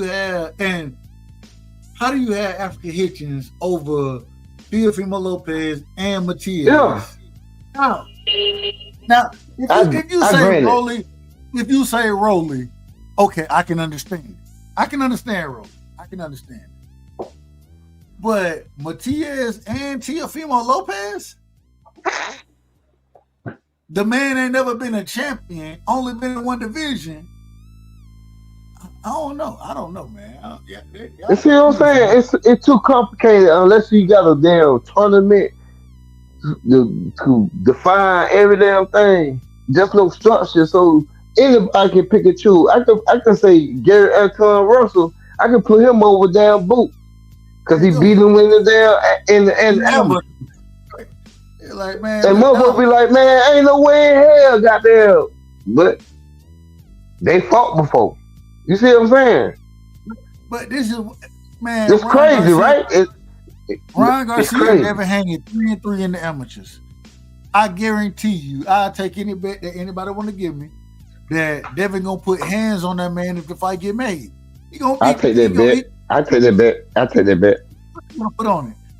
I got Ryan knocking Dev out. I've been saying this shit about 3 years, bro. Put your cash up in the background. I'll go ahead and send you the money, so it ain't no confusion.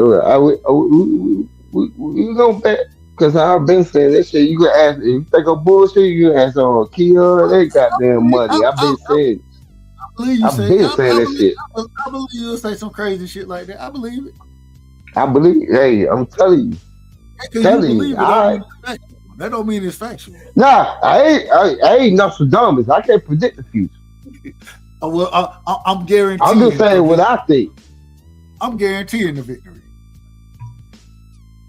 I ain't told me- Nostradamus. Hey, real quick, this be the problem right here, and I ain't saying you. I'm just saying in general. I had multiple individuals tell me that Regis was gonna knock Devin out. Yeah, Right? I feel you too. I feel you on that. And then when I showed up and had something to say about it, get what? Nobody wanted to speak to me about it. All of a sudden, all of a sudden, Duh. no, it was a cherry pick. He took the easy route. Oh, wait a minute. The same people, hold on. It's the same people who told me that Regis gonna knock Devin out. Now all of a sudden he taking the easy route. Duh, I'm agreeing with you. Duh, when everybody told me that damn Pacquiao gonna goddamn walk through goddamn Ugas, I said that shit. I said, man, y'all crazy. I was on channel, goddamn. And you know, I don't even jump on damn panels and shit. I was talking. I said, man, are y'all crazy? Age has a factor in every damn thing. I don't give a damn what sport it is. Hey, this is one of the things that mind blowing to me. That people do not factor in age. You ain't the same at 35 that you is at 25. That's a fact. So everything have a damn factor. I factor in all this shit. When I damn told, I think after 503 shit, you talking about Charles Mother gonna beat Ortiz. I said, shit, me. And then, Charles Mother was dropping Ortiz. I said, oh shit. And then you got there Ortiz in with that power. That motherfucker looked at the fan. I said, ooh, I got him. I wore that bet. I wore that one. Man, that bitch was looking in the motherfucking crowd, boy. I said, what the But hell? Ortiz couldn't do nothing out there. That was their last goddamn Syrah. They didn't know what was going on, man. That was their last Syrah. I'll tell you, you know what I'm saying? You ain't gonna get every damn thing right. That's why I don't think. I'm just saying, bro, it ain't about getting it all right. I'm just like, bro, Yeah. these Man, motherfuckers tripping, man. everybody make predictions, goddamn games and on fights and shit. You ain't gonna get everything damn right. Ain't nobody damn Nostradamus. You gonna damn sit here and predict like you know every damn thing. You right. You just look at your assessment. I don't even understand why people get so goddamn worked up about damn shit. You But know, I do. that's the fun. That's the fun of it, right there. That's the fun. Yeah, it will make it the same. Right. They got to the point now, man. I'm not even excited over boxing. That's why I ain't watch that shit in so damn minute, man. I'm like, man, mother just complain. Don't matter who fight who. Everybody complaining about who they fight. Man, Just pushing people like me, a casual. Like everybody, don't nobody even talk about boxing that's around me. They're talking about football and shit. That's why I kept saying I ain't watched boxing since goddamn football season started. Cause everybody talking about football. Ain't nobody even talking about boxing. Because when most people go out there and go online and hear people complaining, but oh he ain't fighting this, he ain't fighting that person. So they be like, well hell, they ain't fighting nobody. Why the hell am I watching? You pushing people away. It wasn't like that 2 years ago. It was like that a year ago. Man, you know, hey, what I started to realize, this shit change overnight, man. This shit, motherfucker, opinions change overnight. Man, I don't know, man. Yep. These motherfuckers, man, I don't know. I just don't like to lie, man. Just got there and tell the truth. If you tell the damn truth about the situation, then we cool. But when you got there and lie, and you motherfuckers down sit here and blatantly lie, that's an insult to my intelligence. Like, I'm too stupid to know you lying to me. That's what pissed me the fuck off with this damn devil having and goddamn secure and tank and all that damn shit. Just don't fucking lie. Cause don't nobody hate the damn dude. Just goddamn quit lying for that dude. Bro. That's what pissed me off. Me, my thing is it's like, bro, like, and then one of the things I always say, I ain't got no reason to cap for none of these niggas, man. I ain't getting paid, so I'm only gonna tell you my true opinion. But at the same time, if I think you cap, now I'm coming at your helmet, man. Nigga, just saying. Motherfuckers here, oh man, dog, I didn't seen call goddamn Tank David animal from the Muppet Baby, because he remind me of the animal from the Muppet Baby. So he look just like that motherfucker. From the Muppet Babies. And then I called Secure Stevens. You remember the little lemon head we used to get back in the day? Mm-hmm. Like the Mad TV character with the lemon head face. That might be before my time, shit. That what you remind me of. I ain't never even said nothing about Dale, but motherfuckers that swear Dale, I hate Dale. No, I don't think you hate Dale. I don't hate no damn body. I don't like nobody, but I don't hate nobody. I don't think you really give a damn regardless. So I don't give a fuck who got that with. I think you hate fans more than anything. It's the fans. It's the fans that get on my nerve, because you know the whole time motherfucker arguing about Terry Crawford and Earl Spence. Oh God, yeah. What side did I take? I told everybody I don't care who wins. I'm just sick and tired of y'all lying on these damn people, man. They're grown ass men. Stop that shit. That's what I'm getting, bro. Like, it's like, now I picked Devin to win, but fuck it, I picked EJ to win. I still got to a point where I was like, man, fuck this fight, bro. Until these niggas done signed the I'm tired of hearing about it. I don't even, and I'm tired of hearing about it now. They're still talking about it. I don't want to hear nothing about no damn snap program, all that damn shit. If the motherfucker ain't popping dirty, let that shit go.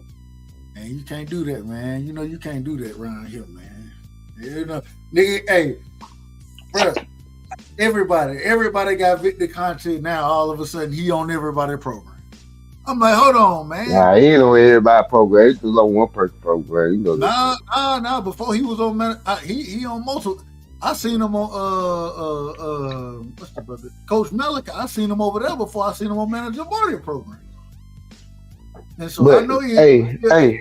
hey, hold on. Don't we we get mad when black folk get out of jail and we don't give them a fair shake? Like, man, he did it damn time.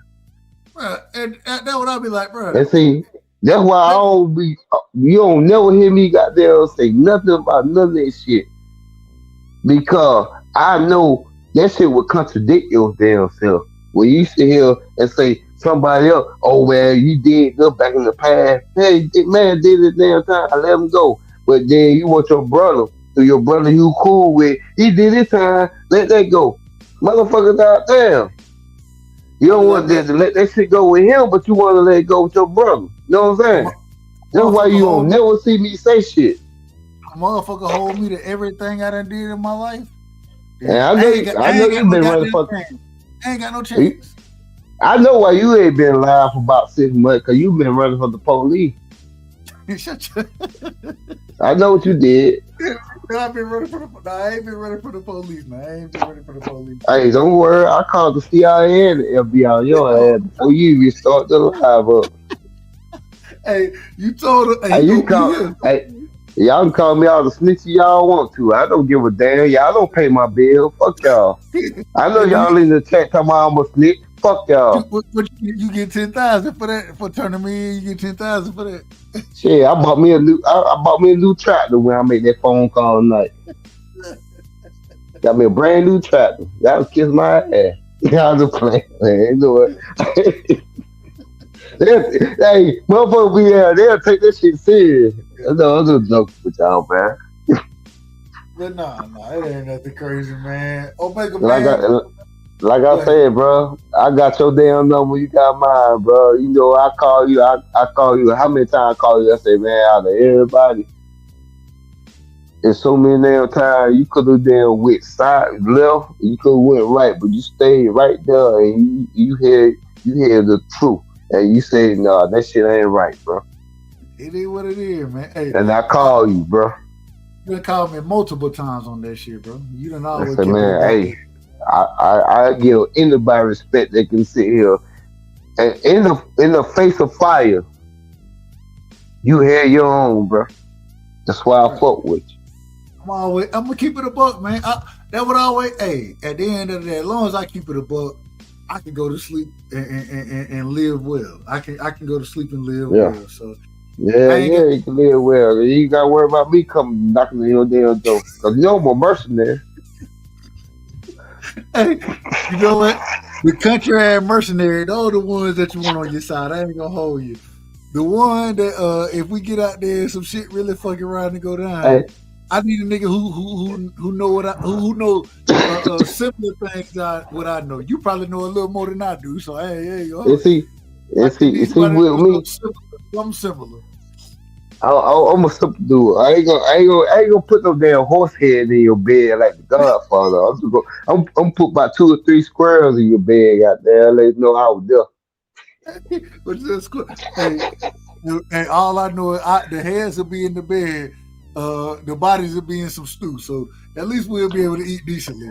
Hey, you gonna wake up and say, damn, he blessed me with some goddamn something to eat. Oh, man. Yeah, you know, man. Hey, you know how we here, bro, man. We country dog, man. I love the country damn shit, bro. But I'm just there to let you know, I'm gonna be a real person. I'm not gonna lie for anybody. When I tell people I didn't buy no damn fight, I was sitting and tell you I ain't buy that damn shit. And I'm gonna tell you, I'm gonna buy all them motherfuckers probably. I ain't gonna lie to you, bro. Even the one they're gonna be fights that I don't even. Bro, I bought the David Benavidez. I bought both of those fights. You name the pay-per-view. I probably bought damn near every one of them. I ain't gonna tell you no damn lie. Me and my cousin went camping. The weekend aerospace and But Crawford fight. And you know that's a big ass fight. right. And my cousin like, man, you gonna record? I said, man, I ain't recording shit, man. I'm go out here and do damn. I'm getting my mind off of this bullshit. I'm out here in nature. You can't We beat went nature. camping that weekend, bro. Went camping that weekend. When I came back, I heard who won from Monday. Monday was talking about. Cause I had Sentinel in my phone, but I cut my phone off. I ain't hear about it till about that Sunday morning, I think, Sunday evening. Like, And we were I packing up. gotta ask you a question, man. I gotta ask you a question. Yeah. So me and some of my family members, you know what I'm saying?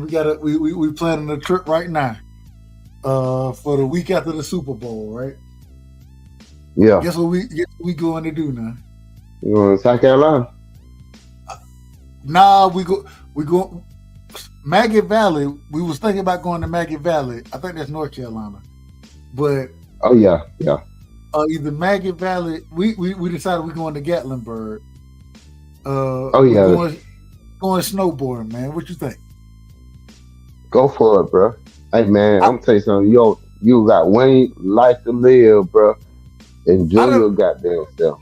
This is the problem. And right now, I've been snowboarding a couple times. The problem is I went 265 the last time I went snowboarding, and listen to me. Enjoy it because right now the bears are hibernating, the snakes are hibernating. So basically, the only thing you got to worry about is maybe a cougar or something. But they see, people don't understand wild animals. Wild animals are more scared of you than you are of them. Nah, I understand why. You know what I'm saying? I grew up around these motherfuckers, so that don't be what I be worried about. I don't be worried about none of that shit, cause shit. As long as you stand your ground, man. You don't, like you said, these motherfuckers they more scared of you than you scared of them. So yeah, don't turn your back. If you turn your back, that's your ass. Don't make no crazy movements, man. Just stay calm in the situation, and you'll be good. I know how it works, but you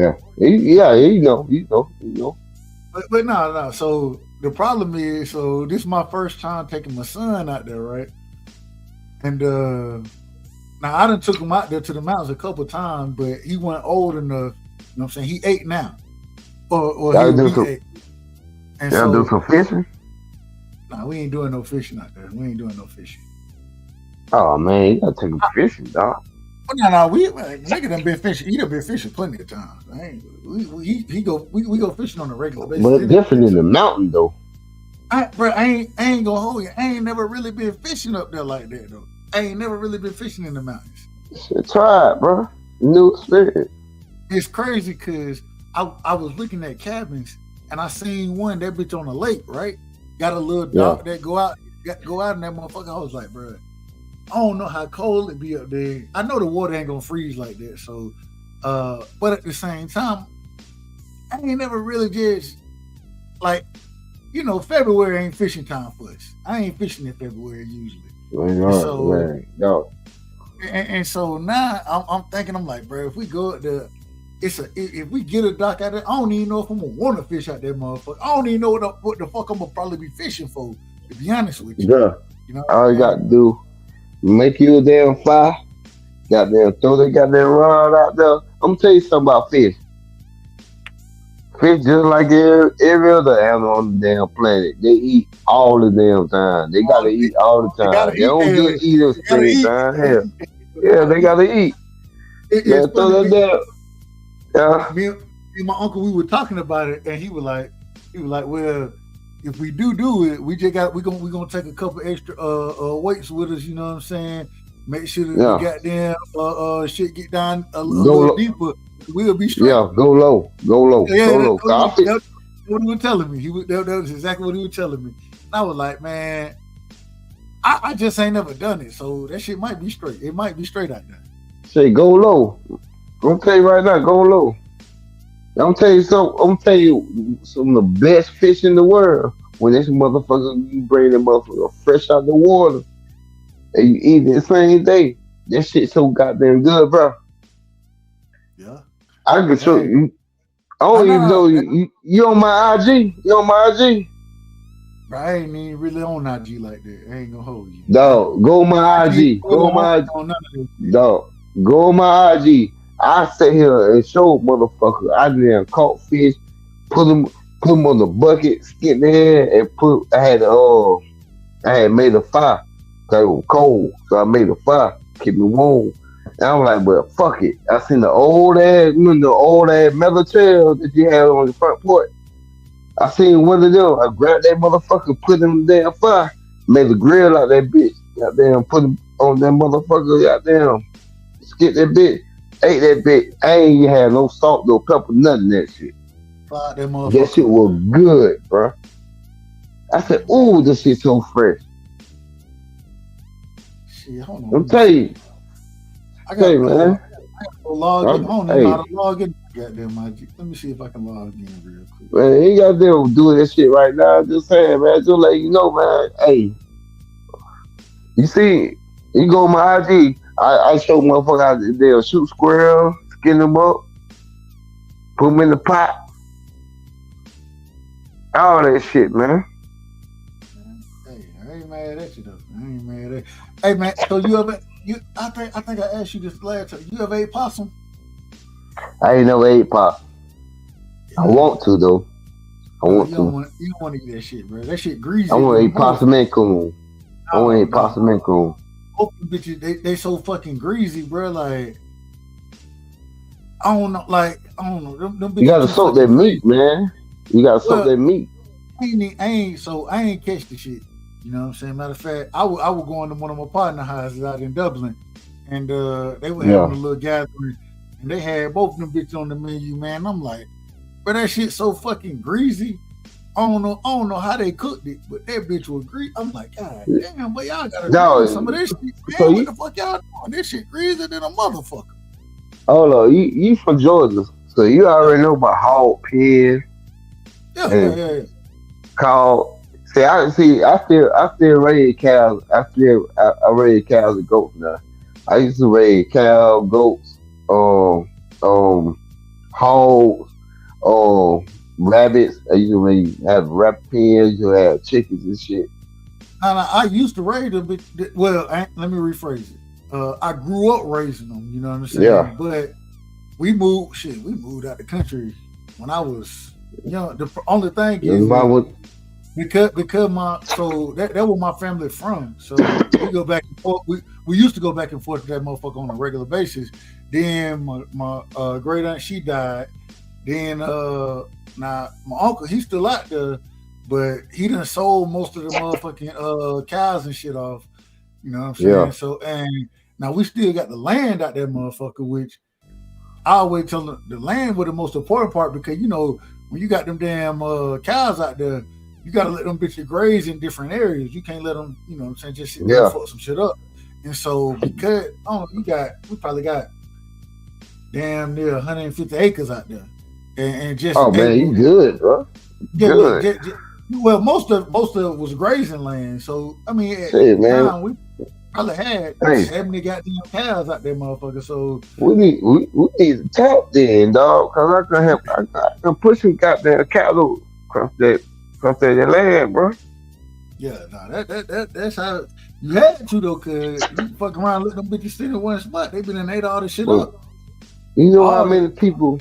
I'm gonna tell you something about my dad. My daddy is this one. This is the reason why I tell people I'm not a fan of nobody but my daddy. My daddy can sit here and evaluate shit and like I got you, and sit here and he'll push something on people to make them get money and all that shit. I'm like, God damn, this shit is so damn raw. What he damn be doing? He told the one cat, this one old farmer, he's like, man, I got land, but I ain't able to damn fix the land. He said, man, my pop had me and my sister. We got them putting the fence line up. Put the fence line up. For him. That thing ain't no, he a big cattleman now. big time. Yeah. You know what's so crazy? So We walked that line. We ain't had no tractors. We ain't had no equipment like that. We did that shit with our bare hand, dog. no, Just to nah, help bro. them. But it was so crazy because like we used to have to bale hay and shit. You know what I'm saying? Yeah. I mean, you had the machine more or less. Motherfuckers don't know about that real. Hey, I'm telling you, you Georgia, man. I'm South Carolina. They don't know about that shit, bro. Hey, you know, well, now, like I said, you had a machine and shit, but at the same time, while that bitch baling, you got to pick that bitch up, put it on the goddamn back of the truck and shit. Like, Tell me that shit didn't cut your ass up. man, that shit cut, man. All your, and at the time, we probably And were. then you had ants in that motherfucker, goddamn bug, goddamn bite your ass. That shit would have worked. But the funny thing, and this was the crazy thing. My uncle used to get us every time. He'd be like, "All right, I'm gonna pay y'all so and so for this." Niggas ain't never get paid, bro. Ain't ever get paid. Never got paid, bro. Never. You feel me? And did that shit, man. We probably did this shit probably. No. My daddy used to pick cotton. No, we ain't. And he used to tell me, he told me, he said, yeah, I used to pick cotton. It used to be like $5 a bale, depends on how much the bale weigh.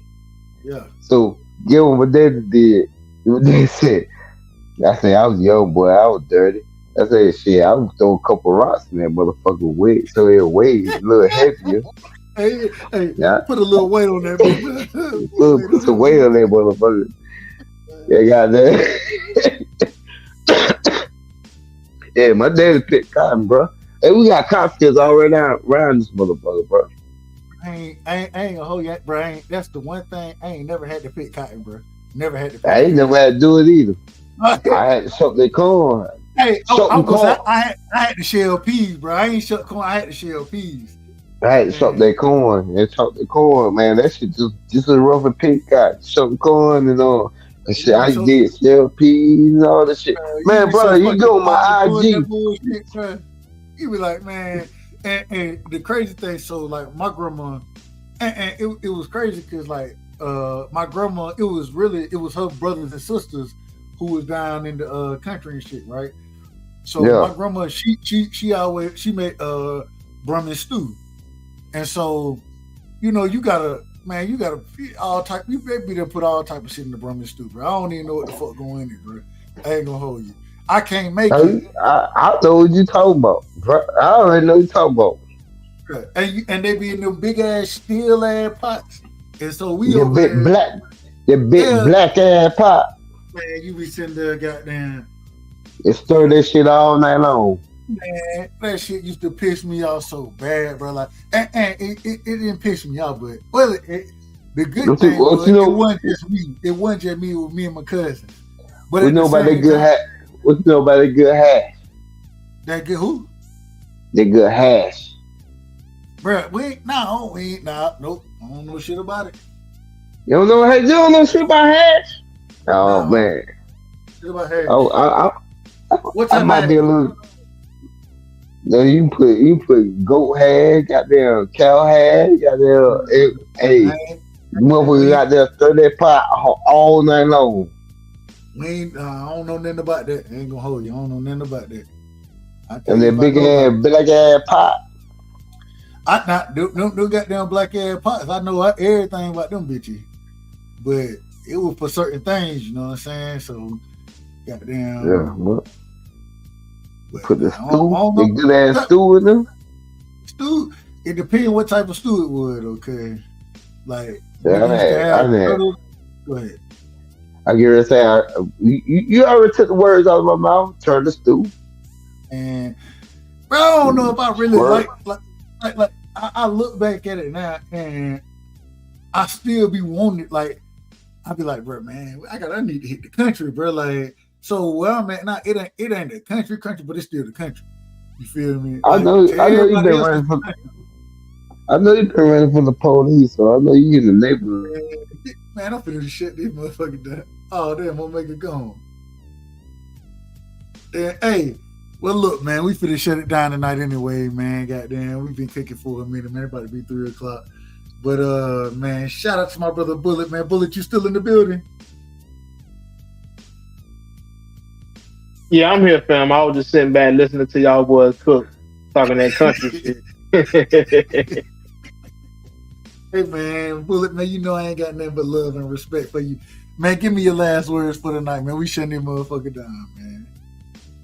Man, you already know, dog. Peace and blessings, man. Hey, blessings to your babies, man. You know what I'm saying? Have fun, you know, out there snowboarding and what you say you going to do? Snowboarding and shit. In February, man, we going snowboarding and shit, man. It's my first time. I done been snowboarding. In fact, my uncle that I'm going with, it's actually, it don't even matter. I don't fit to get into all that, but I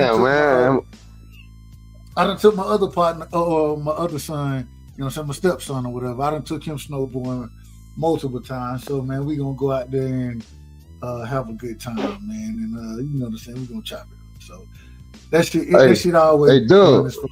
What up?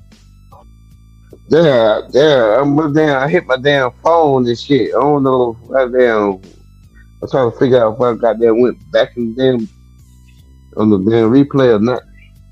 No, you good. Okay, my bad, man. I know we was just damn talking and shit. Who else in here? No, Bullet in here, man. No, man, it's 3 o'clock, man. I gotta go to work. Hey, Bullet, where you from? I'm from Florida. Oh man, you a contradictor too, man. You already know about this damn shit. You already know about this damn shit, man. It depends what part of Florida. I'm from the city part, but my grandma stay in Belle Glades and shit. Well, my great grandma stayed in Belle Glades. I'm telling you something. I don't give a damn where you from. Junior 2 is from goddamn mid goddamn west goddamn Ohio. And that motherfucker knows exactly what I be talking about, bro. Dog, we got our time from the South, bro. My daddy told me this shit. This one of the really shit he damn told me. That's one of the reasons why I'm the way I am. My daddy told me, he said, a lot of people left, but the real motherfucker stayed and just went through this shit. I said, damn, daddy. I said, yeah.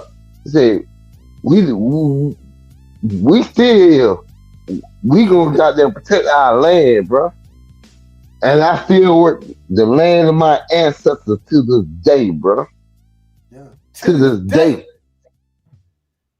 For real. I'm dead serious, dog. I'm dead shit. I love. That's why I tell you see me in the chat. I say, nigga, I'm poor. I'm goddamn. Hey, I'm broke, nigga.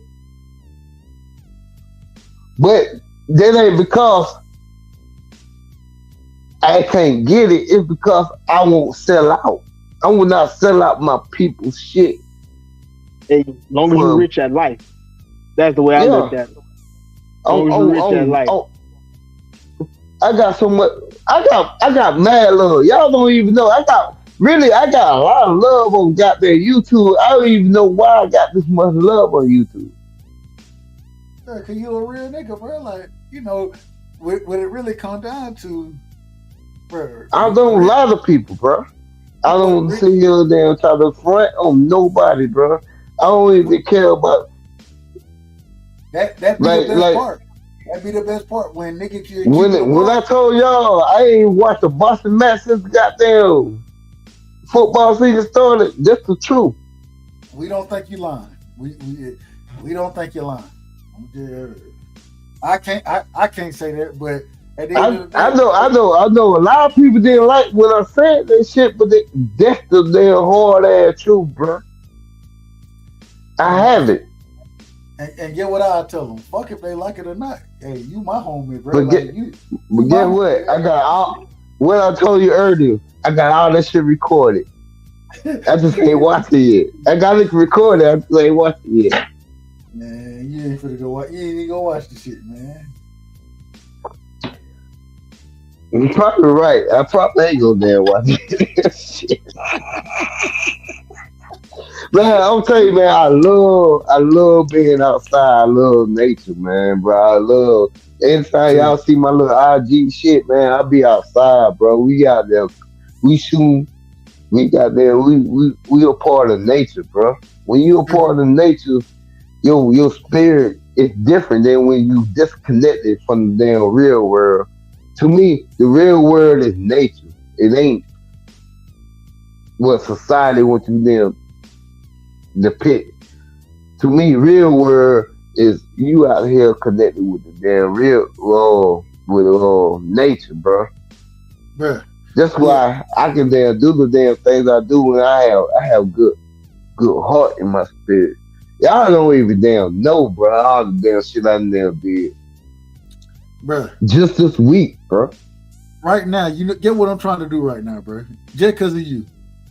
This is how you know I don't be on Instagram, bro. I'm trying to recover my account, and all this other shit that they got me doing right now is pissing me off, bro. I have no clue what the fuck they talking about new link history and all that. I'm like, bro, I don't know what none of this shit mean. But Bullet and Doug and everybody is still probably in the chat right now. Look at my Instagram. You will not see no boxing shit. You will see nothing but like outdoor shit. Me talking to real people, and you gonna get their real insight on life. This is nothing. I'm telling you, man, bro, it's way more to their life than just sitting here arguing over stupid shit all damn time. I hate this shit. Hey, I ain't gonna hold you. I live for this right here, though. These be the big conversation right here. Omega, you know, me and you, we done had multiple conversations outside of this shit. Man. These be the big conversation right here. Just straight up shit, bro. Like, no, I can only be one way. I can only be one way, bro. And then I show my damn self now. You got there, you pull up, say, "Oh, Omega, you a fucking fake on this shit." God damn it, call me out on it. Hey man, call me out on it, bro. One thing I can always say is that I know when my nigga Omega pull up that he gonna keep it a buck with me and everybody on the panel. Now he may be wrong as hell about this boxing talk. He may be wrong, but he gonna keep it a buck, bro. He gonna keep it a buck. And as long as a motherfucker keep it a buck with me, bro, I don't give about none of that other shit. What your boy said the first time I pulled up? Why he even on here? He don't even talk boxing. If he gonna be on here, I ain't coming back on your show, dog. What I told you, dog. What's the words out there I told you, dog? I don't know what the fuck you said. I said if you're gonna handle your channel, don't let me up on your panel no more. Then I said that. He said, "Nah, you cool. You got this shit." You always welcome, bro. Them motherfuckers, them motherfuckers was so mad at me. They didn't want me on his panel no more. They said they will never be on this damn panel no more. And they get what? If they don't never jump on again, I wouldn't give a damn. I ain't gonna hold you. I wouldn't give a damn. Hey, but you know, that's how some people feel about me on KO panel. I just be talking shit. I just be playing around. I ain't never got mad. I ain't never got mad. No, I ain't talking about you. I'm just saying people in general. People in general. Yeah, but these cats was they felt. I guess they felt like do remember it. I do remember. I guess they felt like it was a safe place for them to damn say any damn thing. I'm sorry, my bad. What'd you say, Doug? Because I believe I remember who it was. Fuck him. I know exactly who it was. I got seen him anyway, so fuck him. That don't mean shit to me. They got They got so mad at me because I said just like I talk. You already heard how I talk about boxing, right? They got so mad at me. They say, "Man, you ain't supposed to be over here. You ain't no scholar. You ain't no scholar." Man, I ain't never say I was scholar. Man, you need to be no goddamn scholar, nigga. I've been telling you. You gotta be no goddamn scholar and talk boxing. Yeah, this is I've been telling you, what you been talking about. Anybody can talk boxing. Hey, bro, I told him. I ain't never said I was a hardcore boxing fan. I've been saying I was goddamn casual since I've been in YouTube. Just like 7 years. I've been saying I'm a YouTube. I watch boxing just like I watch every other sport. I'm a casual. I'm a proud casual because I'm not gonna sit here and lie for anybody. I know what the fuck I know what the fuck I'm seeing. I know what the fuck I'm talking about. But at the same damn time, I can't sit here and just lie for people just because I like them. That's what irritates me. I love my brother. My brother will sit here and tell you, I won't lie for his ass. Me and Doug cool as hell. Me and Doug cool as fuck. Me and KO cool as fuck. I talk to him. I talk to them. I text him. Hey, we talk about everything but boxing. Everything but boxing. That's a fact. I'm not gonna sit here and lie to nobody, bro. I can't do that shit. It's not in my country, dog. So they got mad at me, bro. They got mad at me, bro. You understand what I'm saying, dog? That's what I'm saying. Go ahead. No, go ahead. No. My thing is the reason I fuck with you, cause anytime I done talk to you, you done always showed me love, and hell, we'll disagree in a heartbeat, and still we ain't gonna miss a beat. You know what I'm saying? That you my nigga. No. I fuck with you so. I'm the nigga. I don't give a fuck who fuck with you. As long as I fuck with you, it is what it is, bro. Fuck anybody else. Hey, tell them. It said, I ain't come back over here. You come back over here. Then they said that. Facts. John said, well, you working over here all the damn time. Fuck what they damn talking about. What y'all talking about, bro? I know. I'm a rock with. I rock with real niggas, man. I always say I rock with real niggas, man, and it is what it is. It is what it is. So I don't give a fuck who rock with you. Nobody ain't got to rock with you. If I rock with you, I rock with you. I don't give a fuck who rock with you. I'm solid, bro. I'm solid. I ain't gonna say it. I'm sorry, dog. Me and KO done win it. Me and goddamn BLTB win it. Me and goddamn, and BLTB ain't gonna sit here and tell you I will rock with him when they damn trying to do that dirty shit on him. I'm the one that went over there and got on their ass. Yeah. And that be the other I'm the thing. one. I'm gonna go with your motherfucking. I had to sneak back in. Omega, you remember how you used to always troll me every time I pulled up on KO shit? Every time. Yeah. You used to troll me, come at me every fucking time. I used to fuck with Bullet, guy. Because I was like, man, Bullet, man, you better got to calm your ass down. That's what I'm thinking to myself. I'm like, Bullet better calm your ass down. Bro, every time I came into KO's, if I went to KO's chat and said anything, you come at me every time, Omega. You used to troll the fuck out of me, bro. No. But then what you gotta realize, Bram, it wasn't just you. The nigga. Oh, I didn't take it personal anyway. I just like, get the fuck out of here, bro. Like, damn. Bro. Nah, Bram would be damn lying, though. I don't care about that damn lying shit, man. You know your ass used to be lying like motherfucker. I wouldn't lie. Tom usually proves me right. How the hell I'm gonna troll somebody? How the hell I'm gonna go at somebody they ain't tell the truth? We tried you on here, fam. If you tell the truth, I won't say shit. Tom proved me right. Say what? Oh, no, go ahead. Y'all go ahead. Omega said I was lying, but Tom proved me right, though. Tom proved me right, because you used to troll me about the Bud and Arrow shit, but Tom proved me right. Who the fuck is Tom? You said Tom, nigga. Tom proved me right. Time. T-I-M-E proved me right. Yeah. Oh, you talking about the damn fight? Not just the fight, though, the whole circumstances surrounding the fight. You used to troll the fuck out of me. No. You come at me. Hold on. See, this is what I'm talking about. This is what I'm talking about right here. I ain't never said who gonna win that damn fight. I always damn told every damn body, I don't give a fuck who win that fight. This shit is documented. See, that's one thing about goddamn YouTube. This shit is on video. all that shit. I ain't never said who gonna win that fight. So you can't say time prove you right. Okay, you can have that because I mean I didn't pay attention to that hard body to know that. But you And used one to thing, troll at me when it came to and one Crawford thing, and Spence used to troll me all the time, telling me I was capping and and, all this and shit. I'm like, yeah, okay. y'all were copying with the damn bullshit with the narratives and shit. Same Narrative, way I do the damn. narrative, the whole narrative was played against Bud for years, bro. The whole narrative was played for years. All right, man. Calm down. Hey, We having hey, a good hey, hey, conversation. bro. We I'm having good, bro. I'm good good. conversation. I'm We Let good, having me a you, bro. just good say I'm this. conversation. good, you.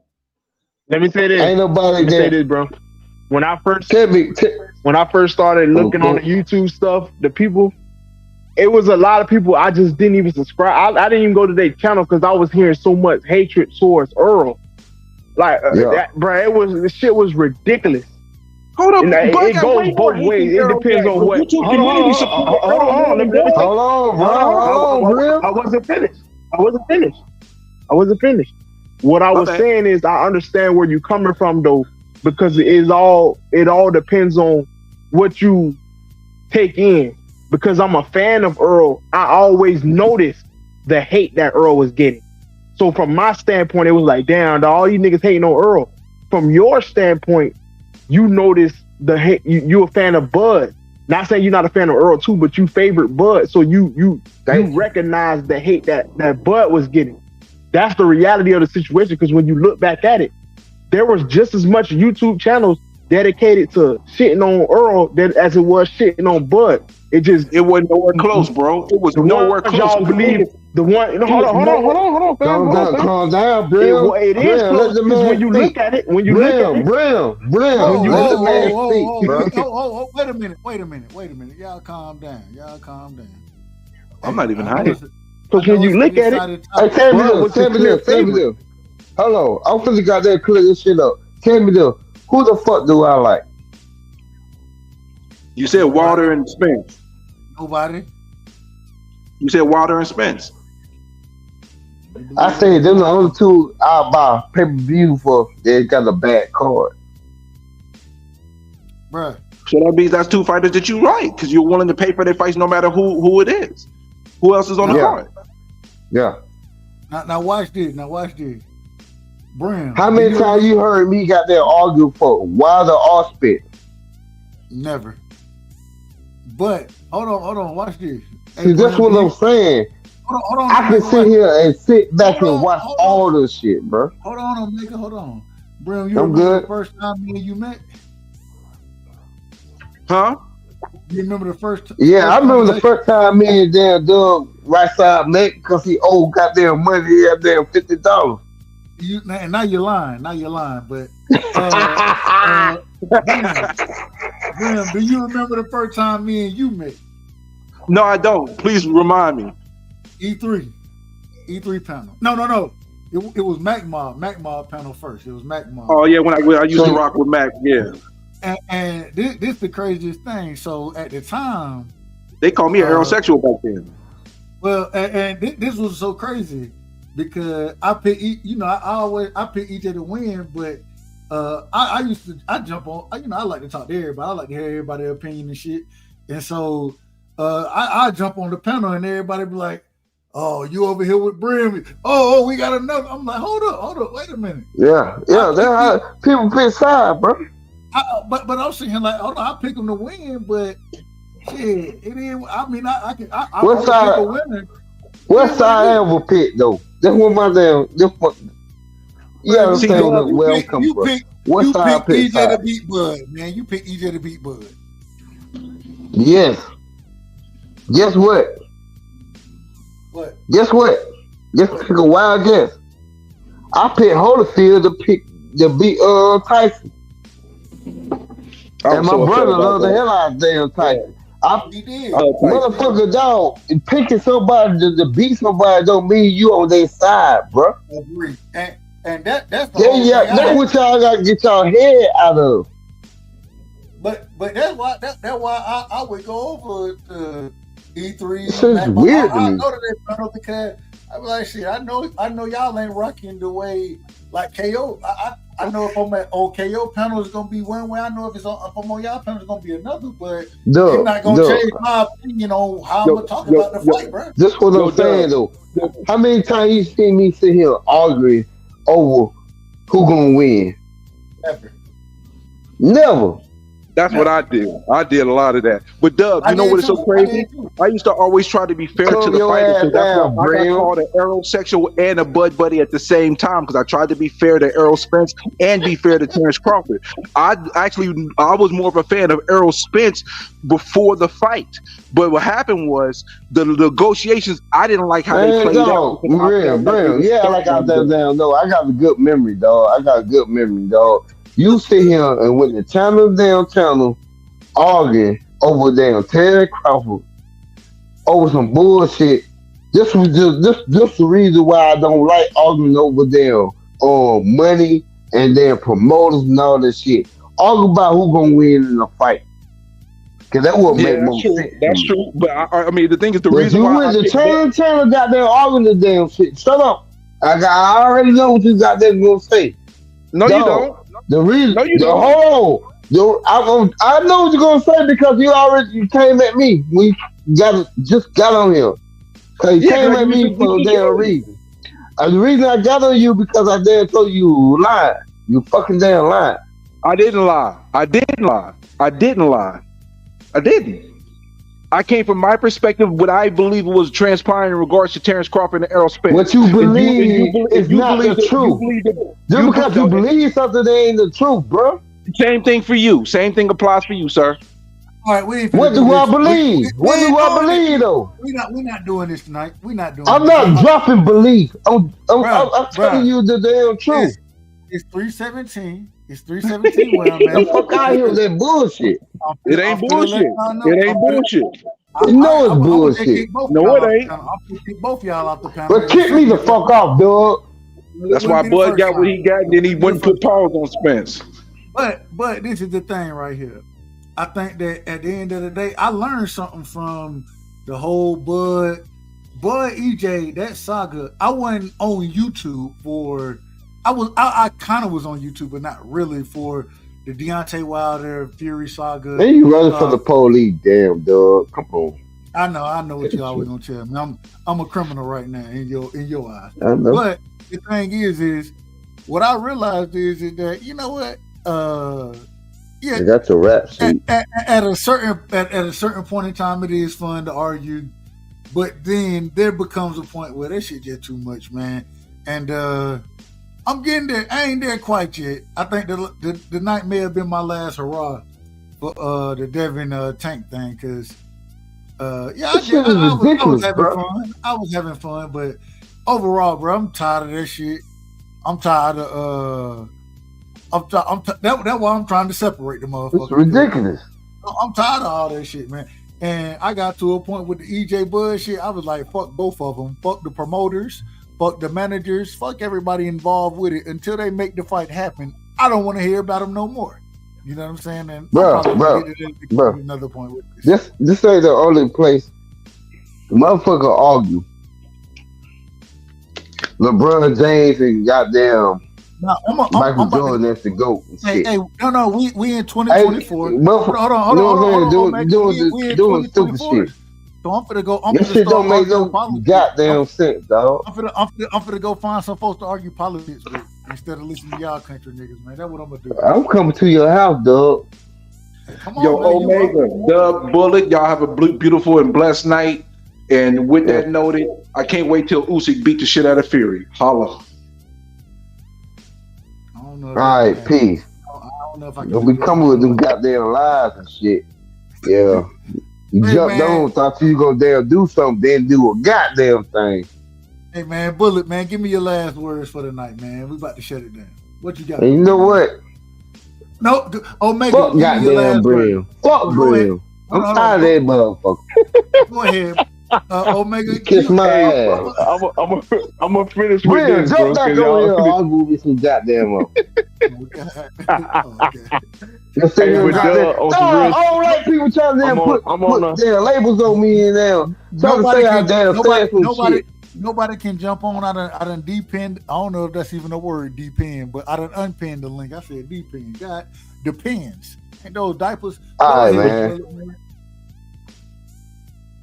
But I'm at the same spot where you at. Like I was trying to tell, I was telling people that I don't think the fight is happening. So I'm moving on. Like y'all say, I'm focusing on, because Devin is my favorite fighter. So I will be lying if I'm saying I'm not gonna focus on none of them. I'm focusing on Devin fighting guys around his range and stuff. And y'all can, the people that is a fan of Tank, because I'm not really a fan of Tank. I'll be one to come up here and tell you I don't cap or lie, none of that. I'm not a fan of the guy. You know what I'm saying? But that's okay. I don't have to be. So I hope he continue to give y'all the fights that y'all love and stuff like that. But other than that, because this is just talking, you know what I'm saying? But I'm kind of at that point too, because it's getting super toxic to a certain point. I like trolling people too, but it's getting crazy. You know what I'm saying? So I just want everybody to be safe, love on your children and stuff like that. Like real life shit is more important than just, talking on YouTube.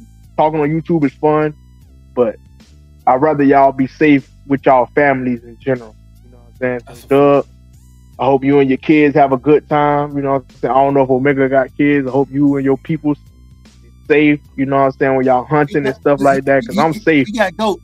He got goats, bro. So he got kids. God damn, you had to interrupt the man while he there getting the last word. Nah, that man be? Because I got me a little baby. You know what I'm saying? I got me a wife, and I definitely take care of my family. That's my main focus. So I take care of mine. So I hope y'all take care of y'all's. And, peace and blessings. And of course, every time you drop the link, Dub, I'm jumping on. I fought with you. Peace and blessings to you, buddy, man. Stuff like that. You already know. Peace and blessings to You you, always bro. welcome over here, man. You got a home over here, and I ain't got nothing but love and respect for you, man. And shout out to your little one and to your old lady, man. Much love and respect. Keep taking care of them. Let me go ahead and get this shit clear. Let me get this very clear. I'm gonna turn every time I hear some bullshit. I'm turning my foot sideways, sticking straight up some candy ass now. You know the sideways, you're sticking straight up your candy ass. Go ahead. You know it. The Rock. Look. I don't jump on the panel too quick. KO goddamn banned me from the panel because I'm goddamn gonna wreck some shit. Every now and then he'd be like, fuck it, give him the panel. Well, anyway, look, man, I don't sit here there. It's hard for people to tell the truth these days, bro. I'm gonna sit here and tell the truth. I'm sorry if people don't like that damn shit, but the fuck it is though. I don't sit here and run around here pretending and acting like I know everything about boxing. I don't do that shit. I don't sit here and run around pretending I know everything about basketball or football or volleyball or goddamn soccer. I don't do none of that damn shit.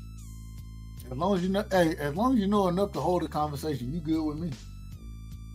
Bruh, I'm not stupid either. You cannot lie to me. And I'm supposed to be stupid enough to sit here and believe it. A lie is an insult to my intelligence. That's why I be jumping on. That's why I say the shit in the damn chat. That's why I jump on these damn panels and shit, man, bro. You know damn well, man, we cool. Me and you been cool. Shit, I don't even know how long me and you been cool. Facts. Goddamn well. I ain't never came with you with no fake ass shit. I ain't never lied to you. None of the shit. So when motherfuckers got there and said some shit and I say I did. Well, you said I was running. This shit whole weight. You said I was running from the police. So I don't know if that's quite true, but man, you been running from the police, man. You black, ain't you? You ran from the police when you were born. Go ahead. Go ahead, man. Same way as me. I'm the light skinned ass motherfucker, damn black person in the damn world. I was running from the police, so I know your black ass hair too. Oh, nigga, I'm the same color as you. No, the hell you ain't. Yeah, probably not. You lighter than me, so. I'm lighter than light. Hey, I'm lighter than light. Goddamn. See me.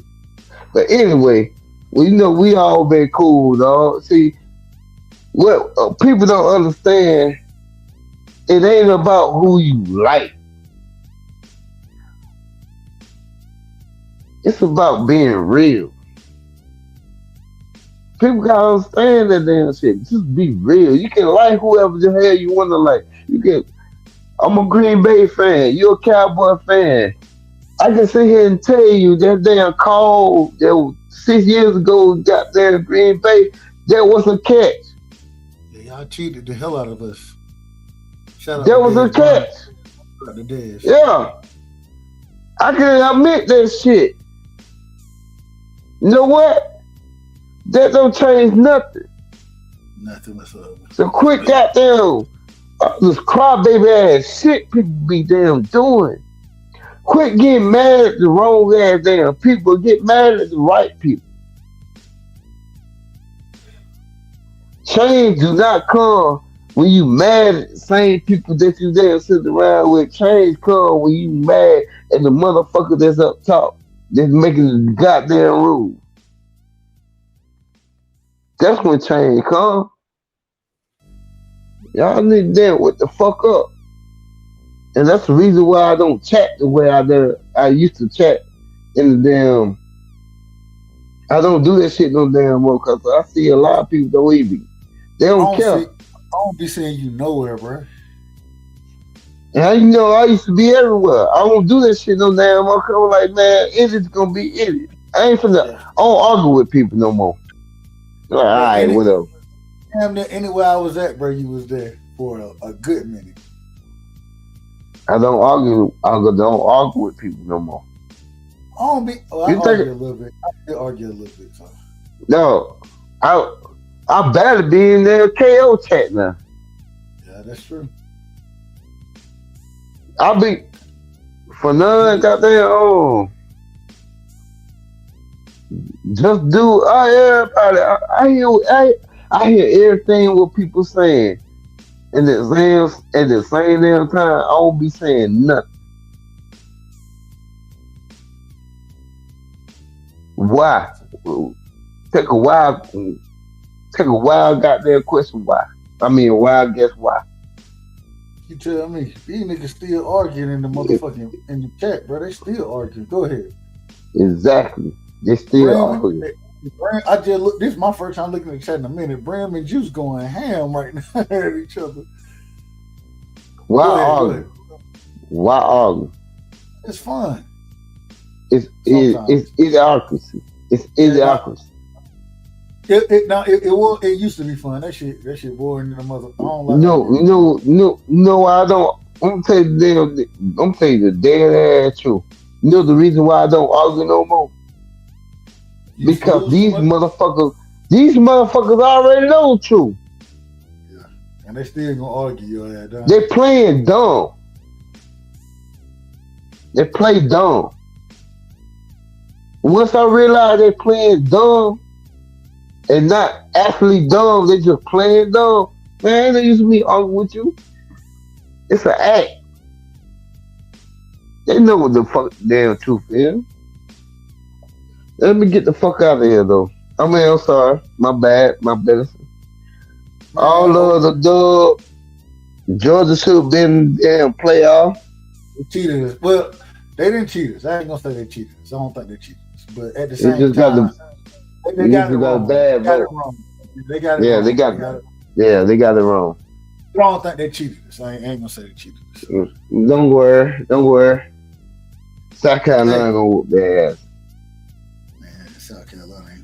Next year, man, we're gonna see what happens. Gamecock, baby.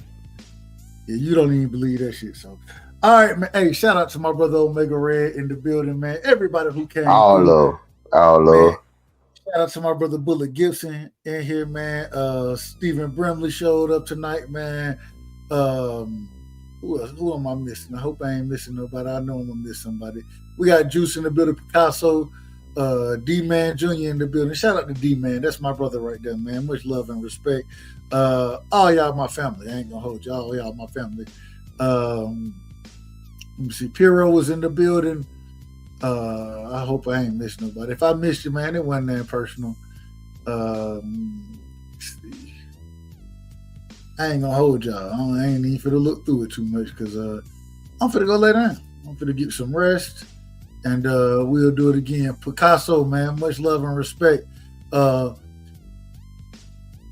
Pop, oh man, Pop with the drop.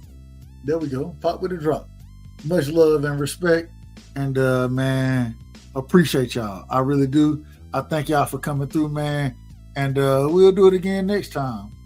And all I can say with that is, as always, when you're over here, man, you already know what you're doing, man. You're rocking with the right side. Bud Crawford is a fight fan, and he's a fight fan's fighter. The Ennis Express is a runaway train. Ain't no pressure when you built for this. Man down, round one. The truth hurts. Ladies and gentlemen, presenting the undefeated super flyweight from San Antonio, Texas, Jesse Bam Rodriguez!